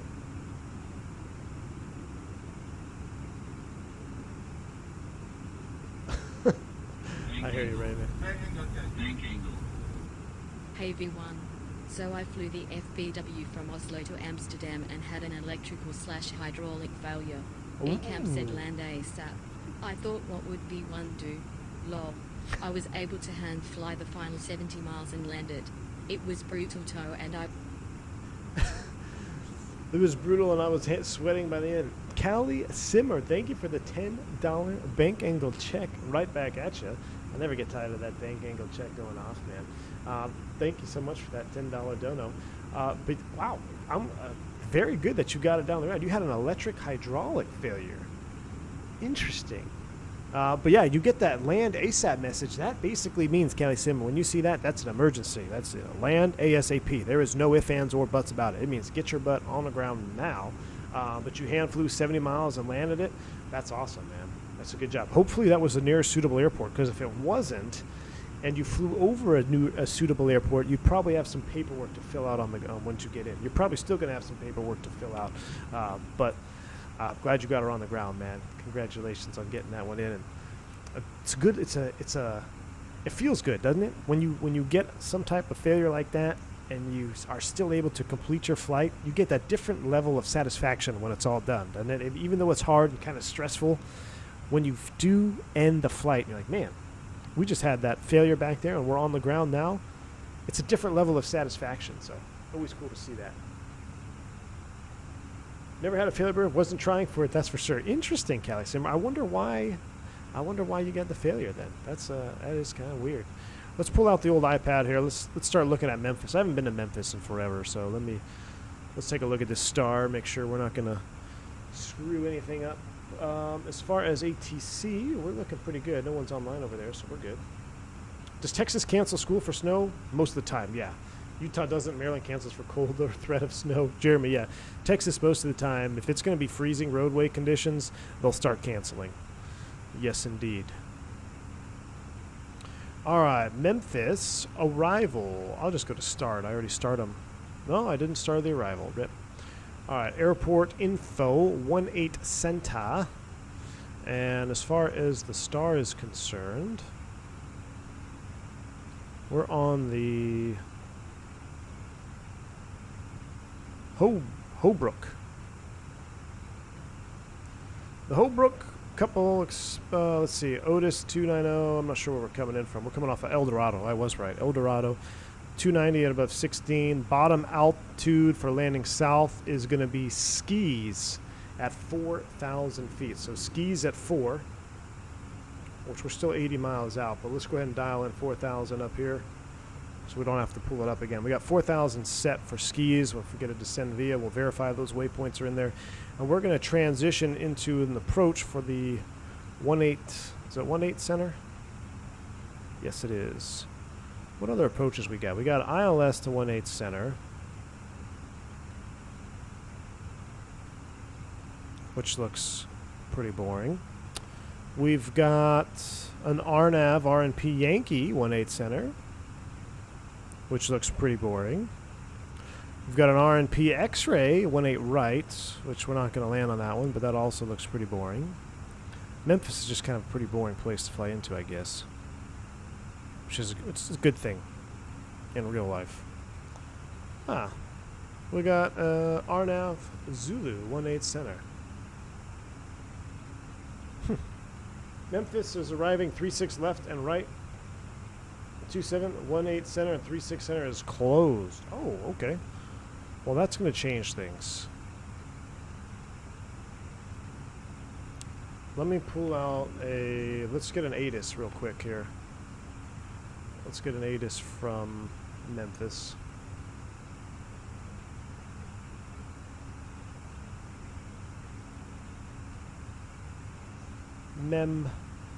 Send that away. Memphis approaches are boring because the barbecue is what's supposed to be spicy. Ooh, I like that, Lauren. Indeed. I made a pretty spicy barbecue. Man, I made one of my new favorite things to smoke is tri-tip now. Courtesy of my last FO, or a couple FOs ago, he was telling me about tri-tip, how amazing it is. I was like, you know, I never smoked the tri-tip. I smoked the tri-tip. Amazing. Love it. And then I've been working on an apple butter stuffed pork tenderloin. Smoked that one over the games on Sunday. It was amazing. Winds 110 at 8. Overcast at 200, 9, 3001. So let's go ahead and load some of that in here. Descent 78301. That's fine. QNH 3009er. That's going there. Temperature of 9 degrees. Winds 110 at 8.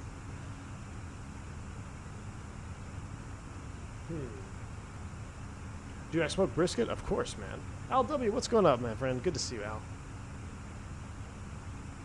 Kelly Simmer, there was a nanosecond where you wanted to quit, but you were determined. Good deal. Good to hear it, man. Persevere. Get in there. Get her done.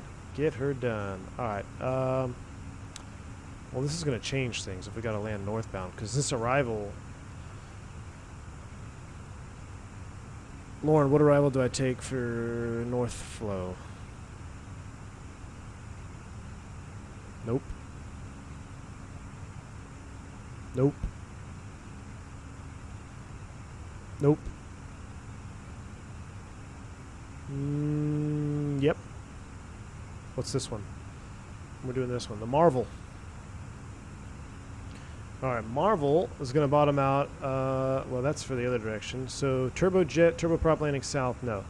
Turbojet, turboprop landing north at 11,230 knots at Tammy. So we're going to reset this to 11,000, and we got to change this before we get there, or else it's going to really mess things up. So arrival, we're doing the arrow right to, actually screw that. We're going to redo the whole thing. Arrival, we're going to do ILS 36, what did they say? Left. We'll do the ILS 36 left, and we're doing the Marvel, which I don't have. Is it the Mona? I don't have the Marvel in the box. What about dog?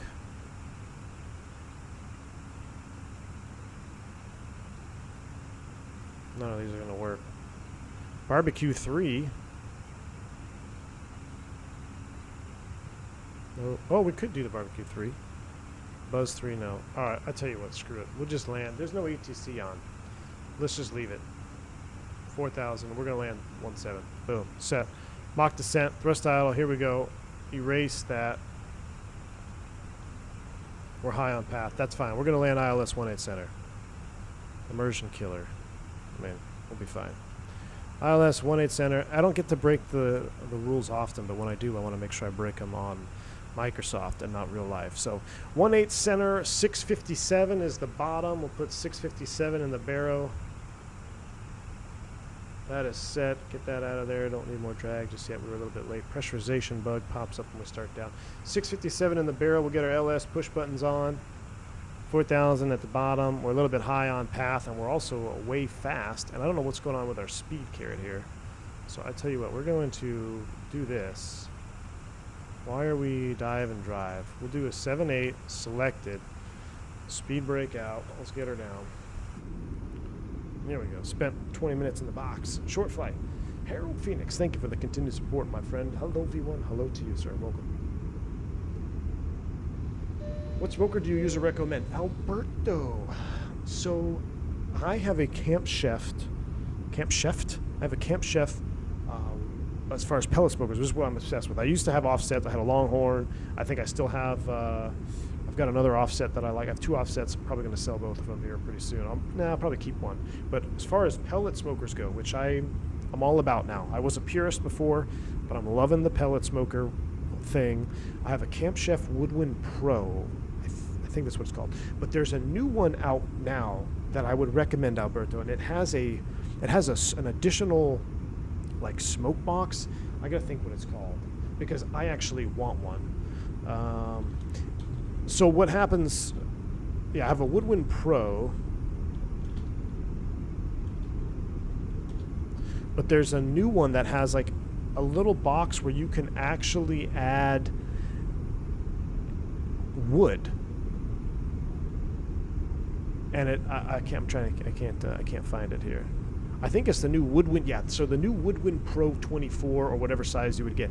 This is what I would recommend because it's basically the smoker that I have, but the one that I have doesn't have the additional smoke box, which basically allows you to put real wood in your smoker and just run real wood smoke with your pellets. So not only do you get the super well maintained temperature control, it's super easy, it's stupid how easy it is, but you also get the additional smoke, because that's one drawback. I got a link for you in chat there if you want to check it out.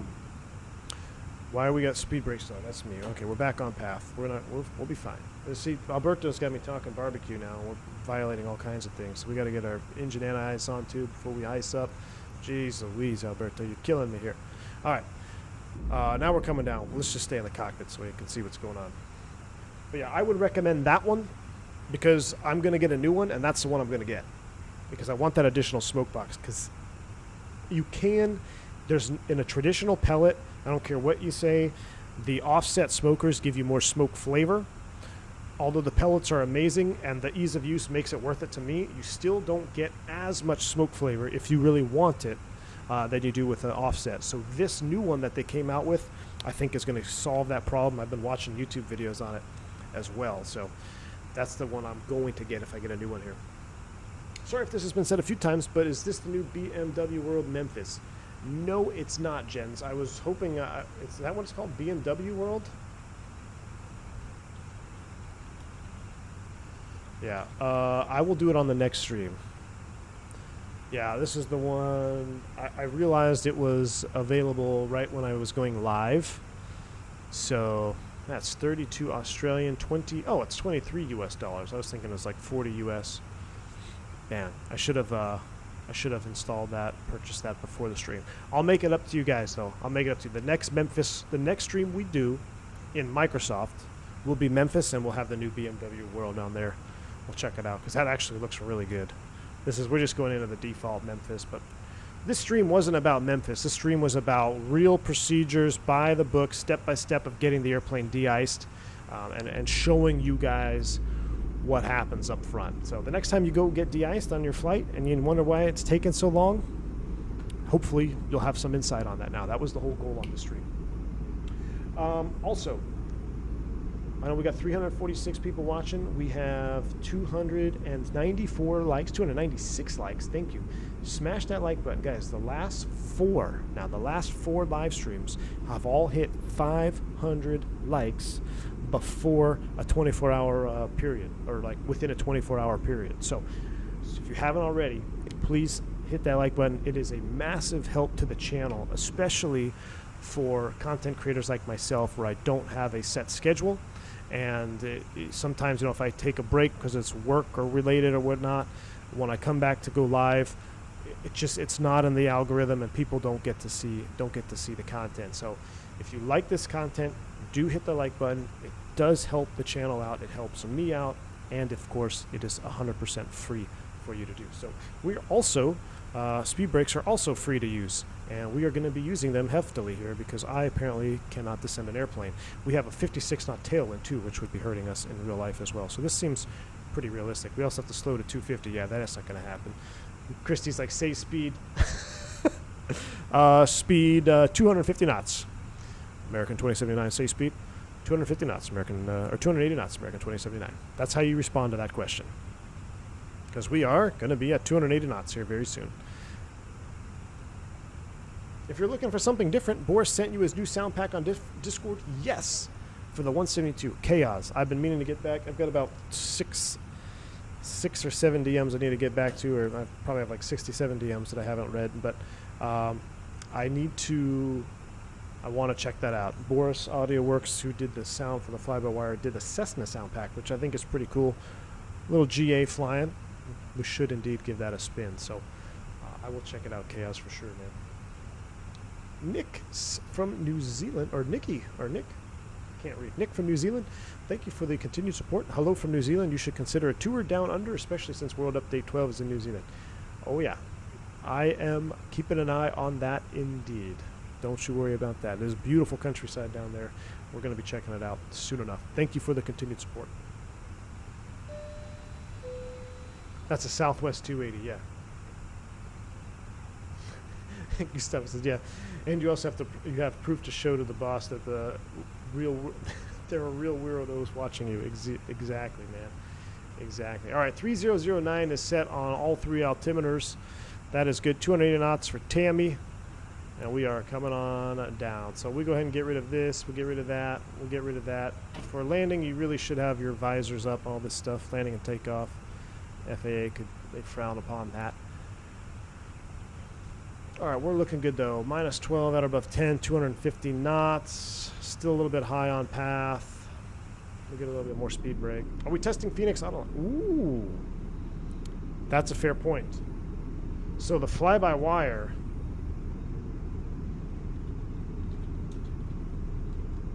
crushed the auto land. Do we do a test on this stream or do we manually land it? I got a poll in chat, and the poll will close at 10,000 feet. So at 10,000 feet, we will close the poll. Do you guys want to see an auto land comparison, or do you want me to just do a manual landing on this one?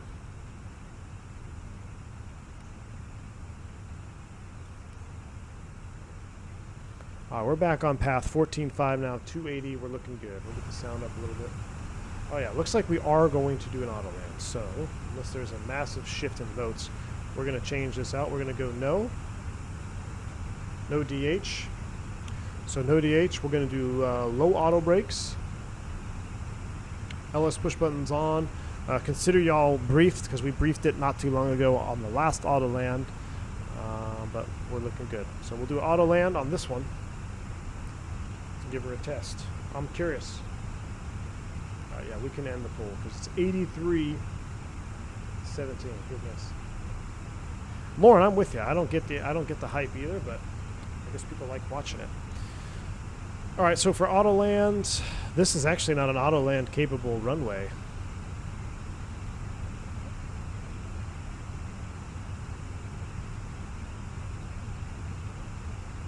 .36 left is, I tell you what, we're going to do 3.6 left then, because I want to give it a fair shot. It's 3.6 center. We want to make sure I don't know, I doubt Microsoft simulates it, but we can't do an auto land on that runway. So we're going to have to manually give ourselves an auto land. So let's give ourselves a little hold here. Let's do hold, computed, insert. We're going to hold at Jamia at 12,000. I'm going to change things up. I'm going to go ahead and set 10,000. American 2079. We're turning the airport around. Hold as published over Jamia. Descend and maintain 10,000. Speed is your discretion. All right, descend to 10,000. Speed our discretion. Hold over Jamia as published. American 2079. So we're going to come down here. We'll set like 210 or so on the speed, down to 10,000. This is also not too far-fetched. I've gotten clearances very similar to this in real life. So we're going to enter a hold here. Make sure the airplane does everything. We're slowing down. We're actually going to need more than 210. We need green dot plus 215. We'll do 225 in the hold. 225. Hold speed is set. Entering the hold and approach American 2079. We're entering the hold of Jamia now. 11,900 descending 10 at 2034 Zulu. American 2079, roger. All right, so the hold is in the box. Let's turn the airport around. We're going to set up for the ILS runway 36 left. We're going to select, I'm going to keep that star in there, because if I hit no star, it would clear the holdout, I think. Insert that. All right, we still have that in there. Cool. Off of Mace. So, yeah, we see Mace right there. Beautiful. So that looks good. So now let's go to the perf. Next phase. Same environmentals. We're just going to put no in the radio. So now we have no DH set on both. No DH set, no DH set.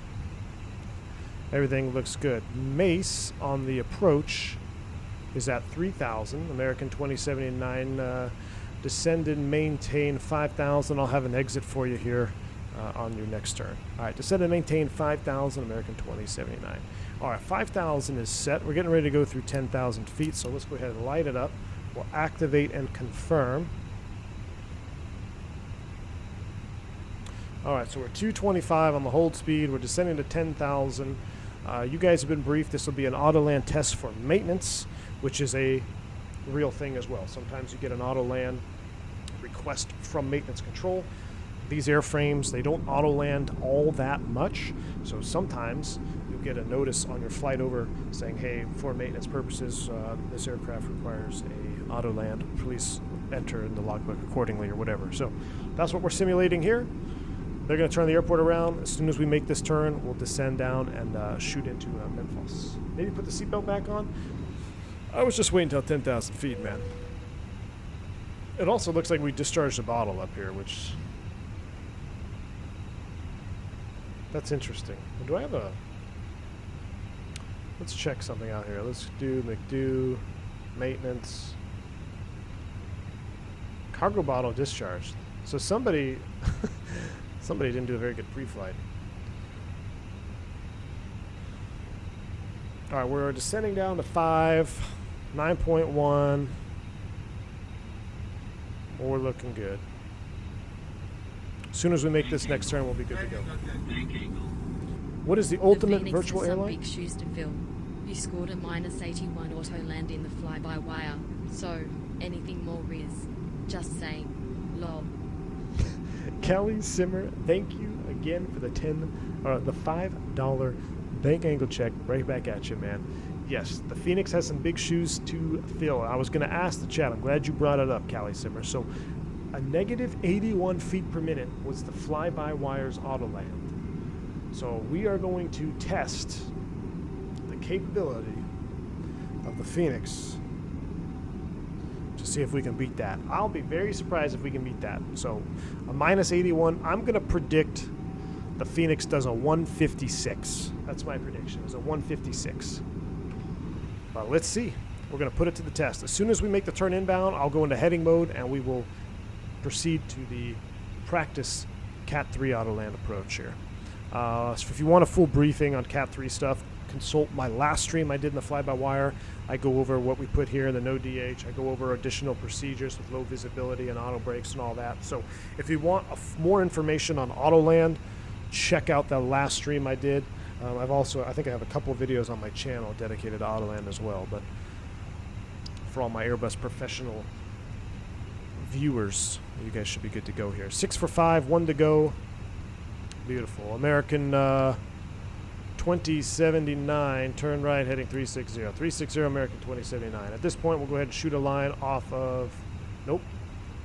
We'll go ahead and shoot a line off of Mace 181. Check. Insert. Select heading.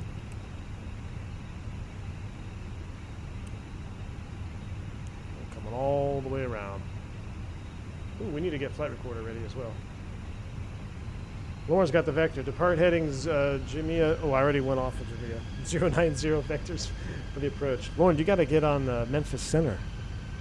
You got to expand your controller horizons. Is that is there a limitation on what centers you can control on Betsim? I would assume there is. We'll go ahead and we'll go with that. We'll come all the way back around to 090, basically making a right 360. 090, we're at 5.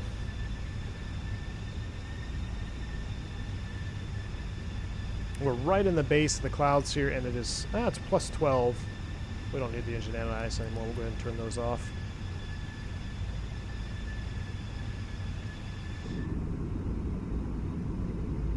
Ground textures, is there something wrong with them? They look good to me.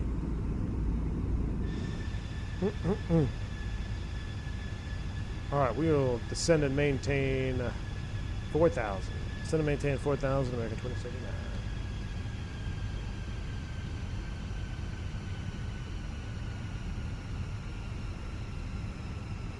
You can visit as many as you want. I have a colleague who's an Oklahoma patrol who visits about half the U.S. as well as Vancouver, Australia. Cool deal. I need to get into, I do need to go visit a center myself. Wow, look at these views. Oh yeah, I gotta get flight recorder up. That's what I was gonna do.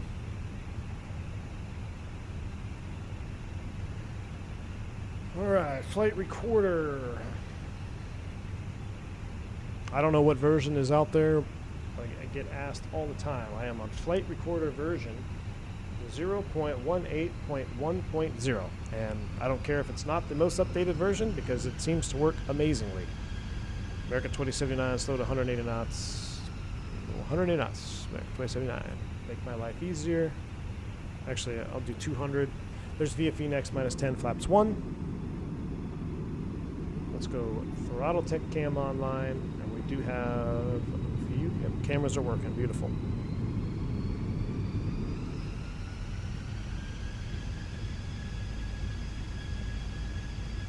Lauren, you're getting the Cleveland approach solo cert soon. That's pretty cool. Well, keep us posted. We'll have to do some Cleveland flying.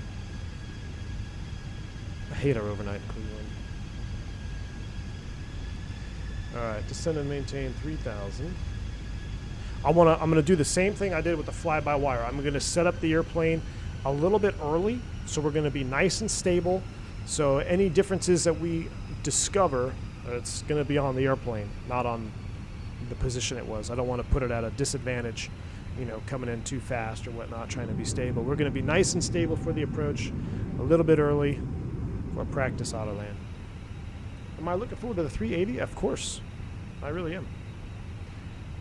All right, so there is 500 to level off. Let's go right back to 180.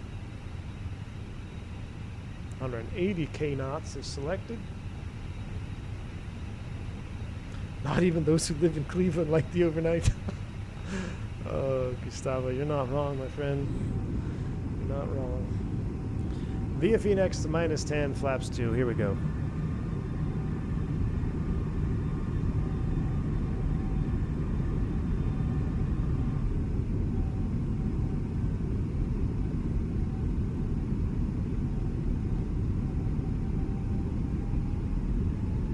Jamie Foxx or T-Pain? Jamie Foxx, man. All right. Hopefully we don't have a bad tailwind. 100? What is it? 100 at... I think the fly-by-wire, we had a crosswind, didn't we? This is 110 at 8. This is going to be a quartering tailwind. Might be at a little bit of a disadvantage right out of the gate here. American 2079, fly heading 040, maintain 3 till established, cleared ILS, runway at 36 left approach. 040, 3 till established, cleared ILS, 36 left approach, American 2079. Cool. So we're all good. We'll get our lights on. That's a pretty damn good vector right there. Oh, I don't know. The wind might push me past it. I might have to cheat. Yeah, I think I'm going to have to cheat a little bit. Man, I should have done 050. I didn't take into account the wind. We'll do 050 just to cover our bases. We had an 8-knot crosswind or so on the flyby. Okay, thank you, Chaos. So we're going to be a little bit spicy adding that tailwind. You're right. We'll give it let's see, for a tailwind, we'll see on final, but maybe we'll give the FENIX a few odds. Let's give them maybe a 30 feet. We'll give them 30 feet odds. So it would have to be, what would 30 plus 81 be? 111. I would say 111 and under in the FENIX would be equivalent to what the fly-by-wire did with the tailwind. We'll give them a 30 foot per minute odds.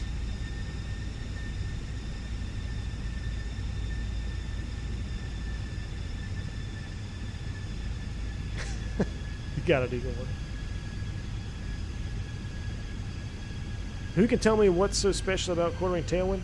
Minfom. So basically, a quartering tailwind is the reason that it is a slight concern is because when you have wind against you, you actually have less relative wind over the flying surfaces.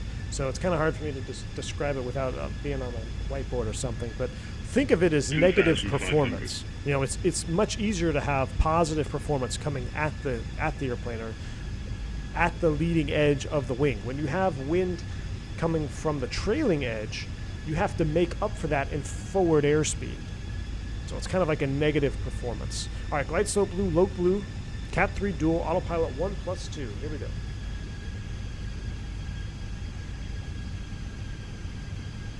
All right, there is Loke Star. Gonna join the Loke.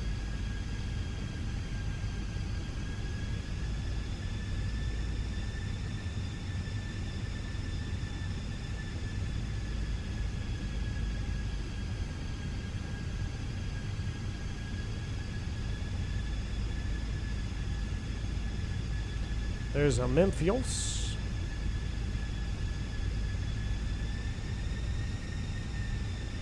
All right. And as soon as we capture the glide slope, right about when we're 1 dot high, we'll start the record.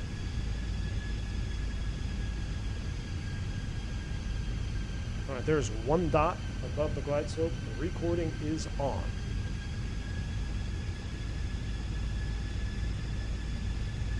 Now, because we got a smoking tail in there, we're actually 17 knot quartering tail. Let's go ahead and start slowing a little bit early. And we shall go gear down. VFE next, -10 flap street.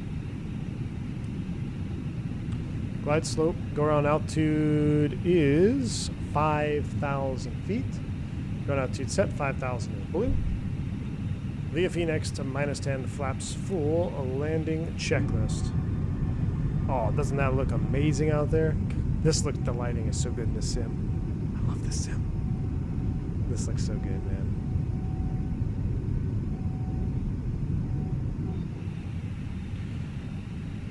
All right, we're not going to buff up the speed at all. We're just going to let it do its thing. So landing checklist, cabin crew advised, auto thrust is in speed. ECAM memo, landing all green, auto brakes are low, landing checklist is complete. We are cleared to land. I didn't make any radio calls whatsoever on that sim, so that's my fault. Memphis traffic, American 2079, we're on final for 36 left, Memphis. All right, we're going to let the airplane do it. I will not intervene. 2,500 feet, we got our hands on the controls. Here we go. Touch and go after the auto land? Ooh. Touch and go, you say. I'm just tightening my stick just to make sure. Go. It's 2:48. Nah, I don't really have time for a touch and go, or else we would. Unless it totally botches the landing.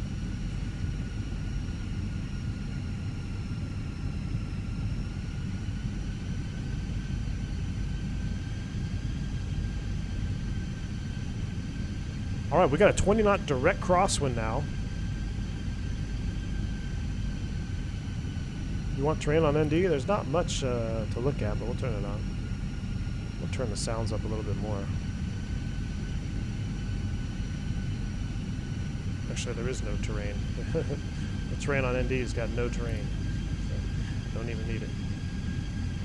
Reset my view. 1,000 feet stable, clear to land. Gustavo, no, I did not. Does a tree fall in the woods? All right, 19 to 20 knots, direct crosswind. Almost a 10-degree crab here. We're looking good. Man, let's do an outside view real quick.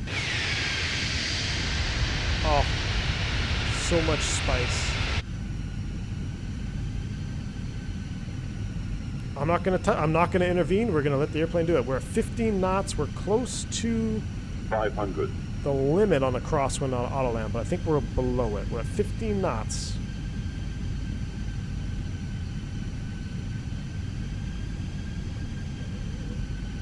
And green. That's a call on a Cat 3.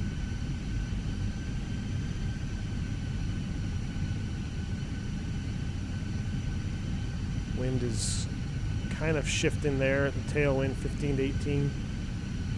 It's holding the slope. It's not coincident with the pappies, so that's normal.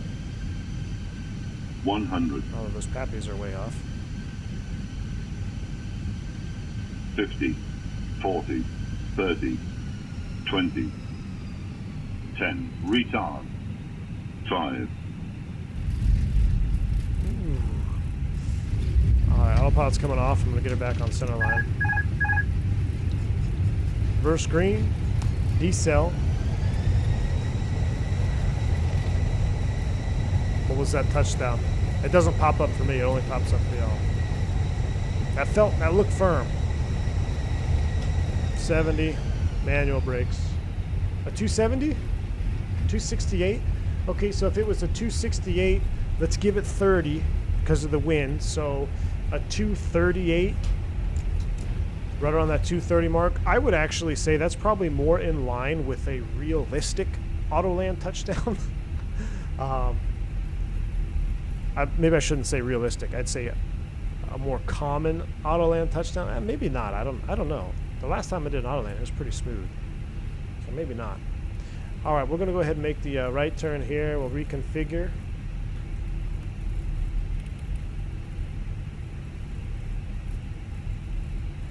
And welcome to Hotel de Memphis. Since we don't even have proper gates here, which is on my fault, I know everyone is going to yell, and there's probably going to be about 42 different comments after the stream closes about how I need to get to Memphis Airport, which I will, I promise, and the next Microsoft stream will be out of this very airport. We do have to shut down for VAAL, so we got to remember that. So let's go ahead and get our APU spooled up.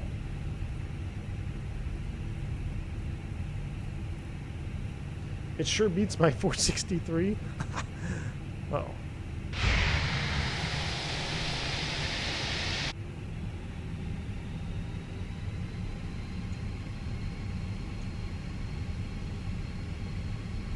Yeah, this is a bad default. I'm right there with you, man. That's on me.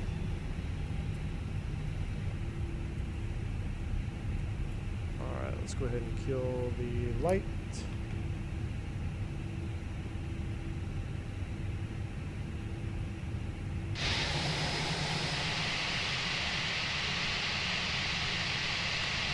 My parking jobs have not been too awesome in real life, so let me see if I can simulate a real one here. I think I'm on the center line right about there. Yeah, that looks good. We'll do it from ground crew view.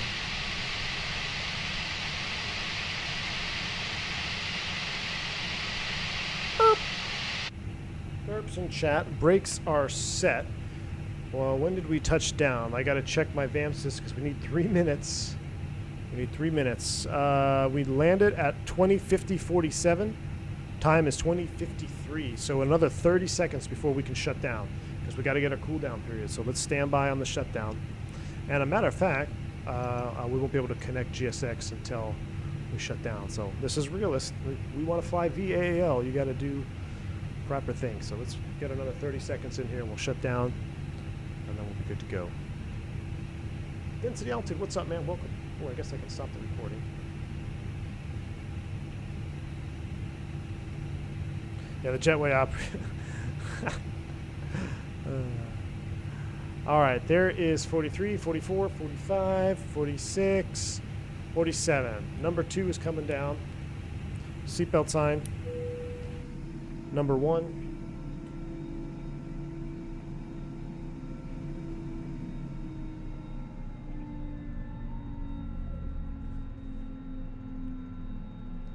Well, at least you still get the VAL points unlike the SFO stream. Yeah, that one was rough, man. PTU shutting down. So I'll walk you guys through a full shutdown here anyway. So we'll wait for 5% N1. We'll kill the beacon at 5%. And let's go ahead and get the jetways coming over while we wait.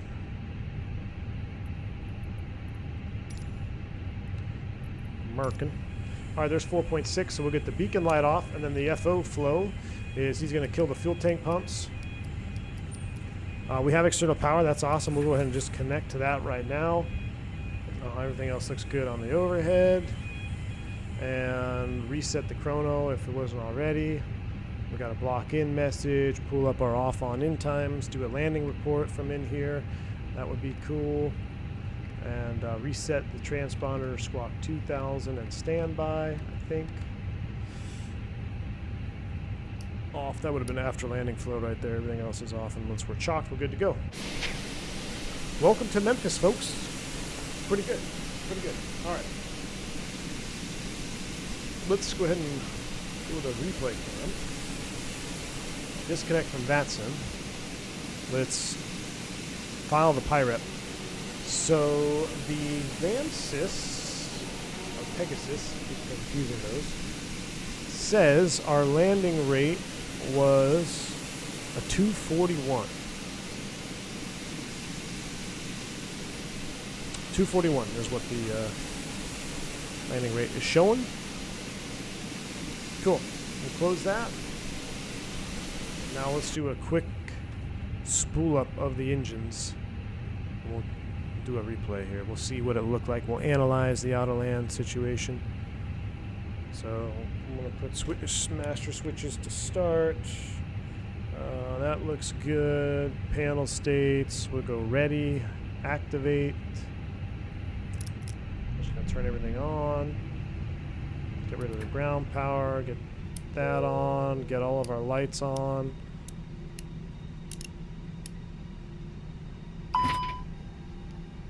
Beautiful. Alright. Let's get in the replay mode.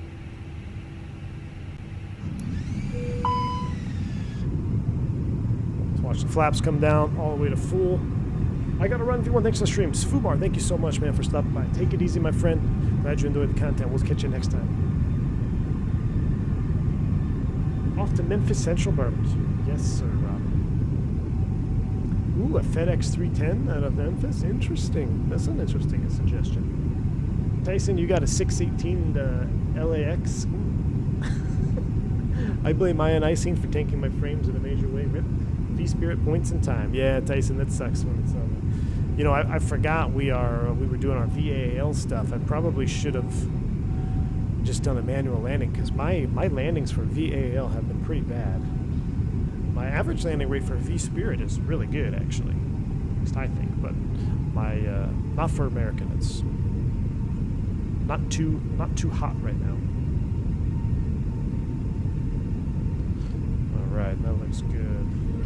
All right, I think airplane is stable now. Everything looks good. Ooh, let's turn off the parking brake.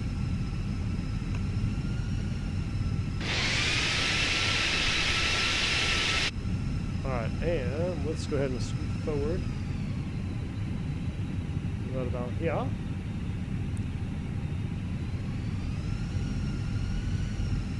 So we'll kind of keep it. We'll do an inside view here.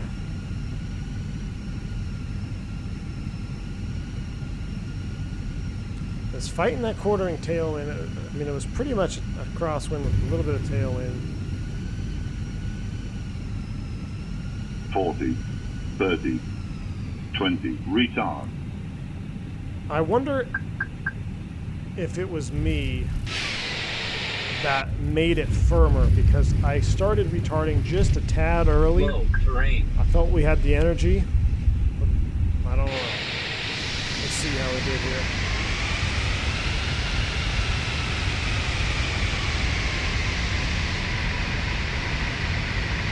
Might have handicapped it a little bit when I started bringing the power back.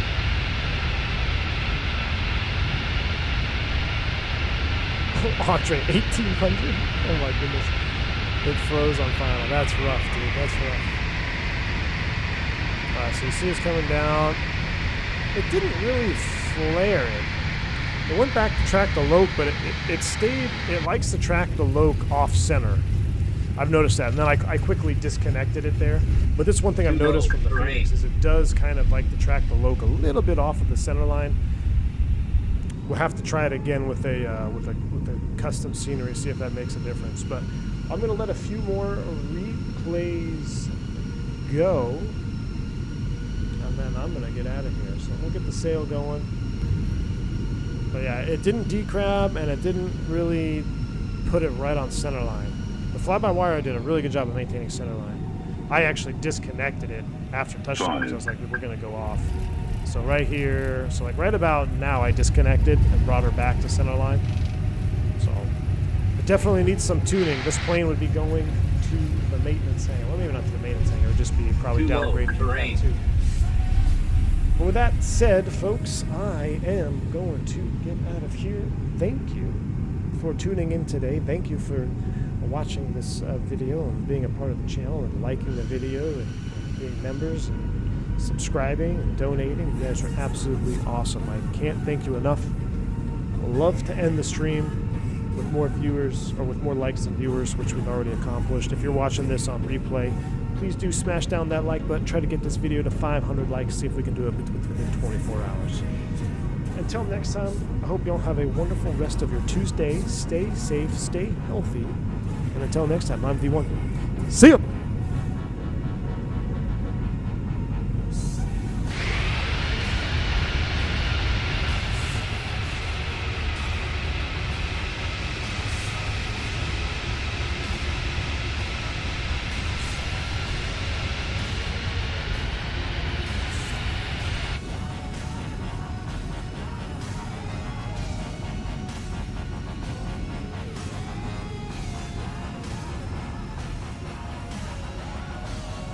$500.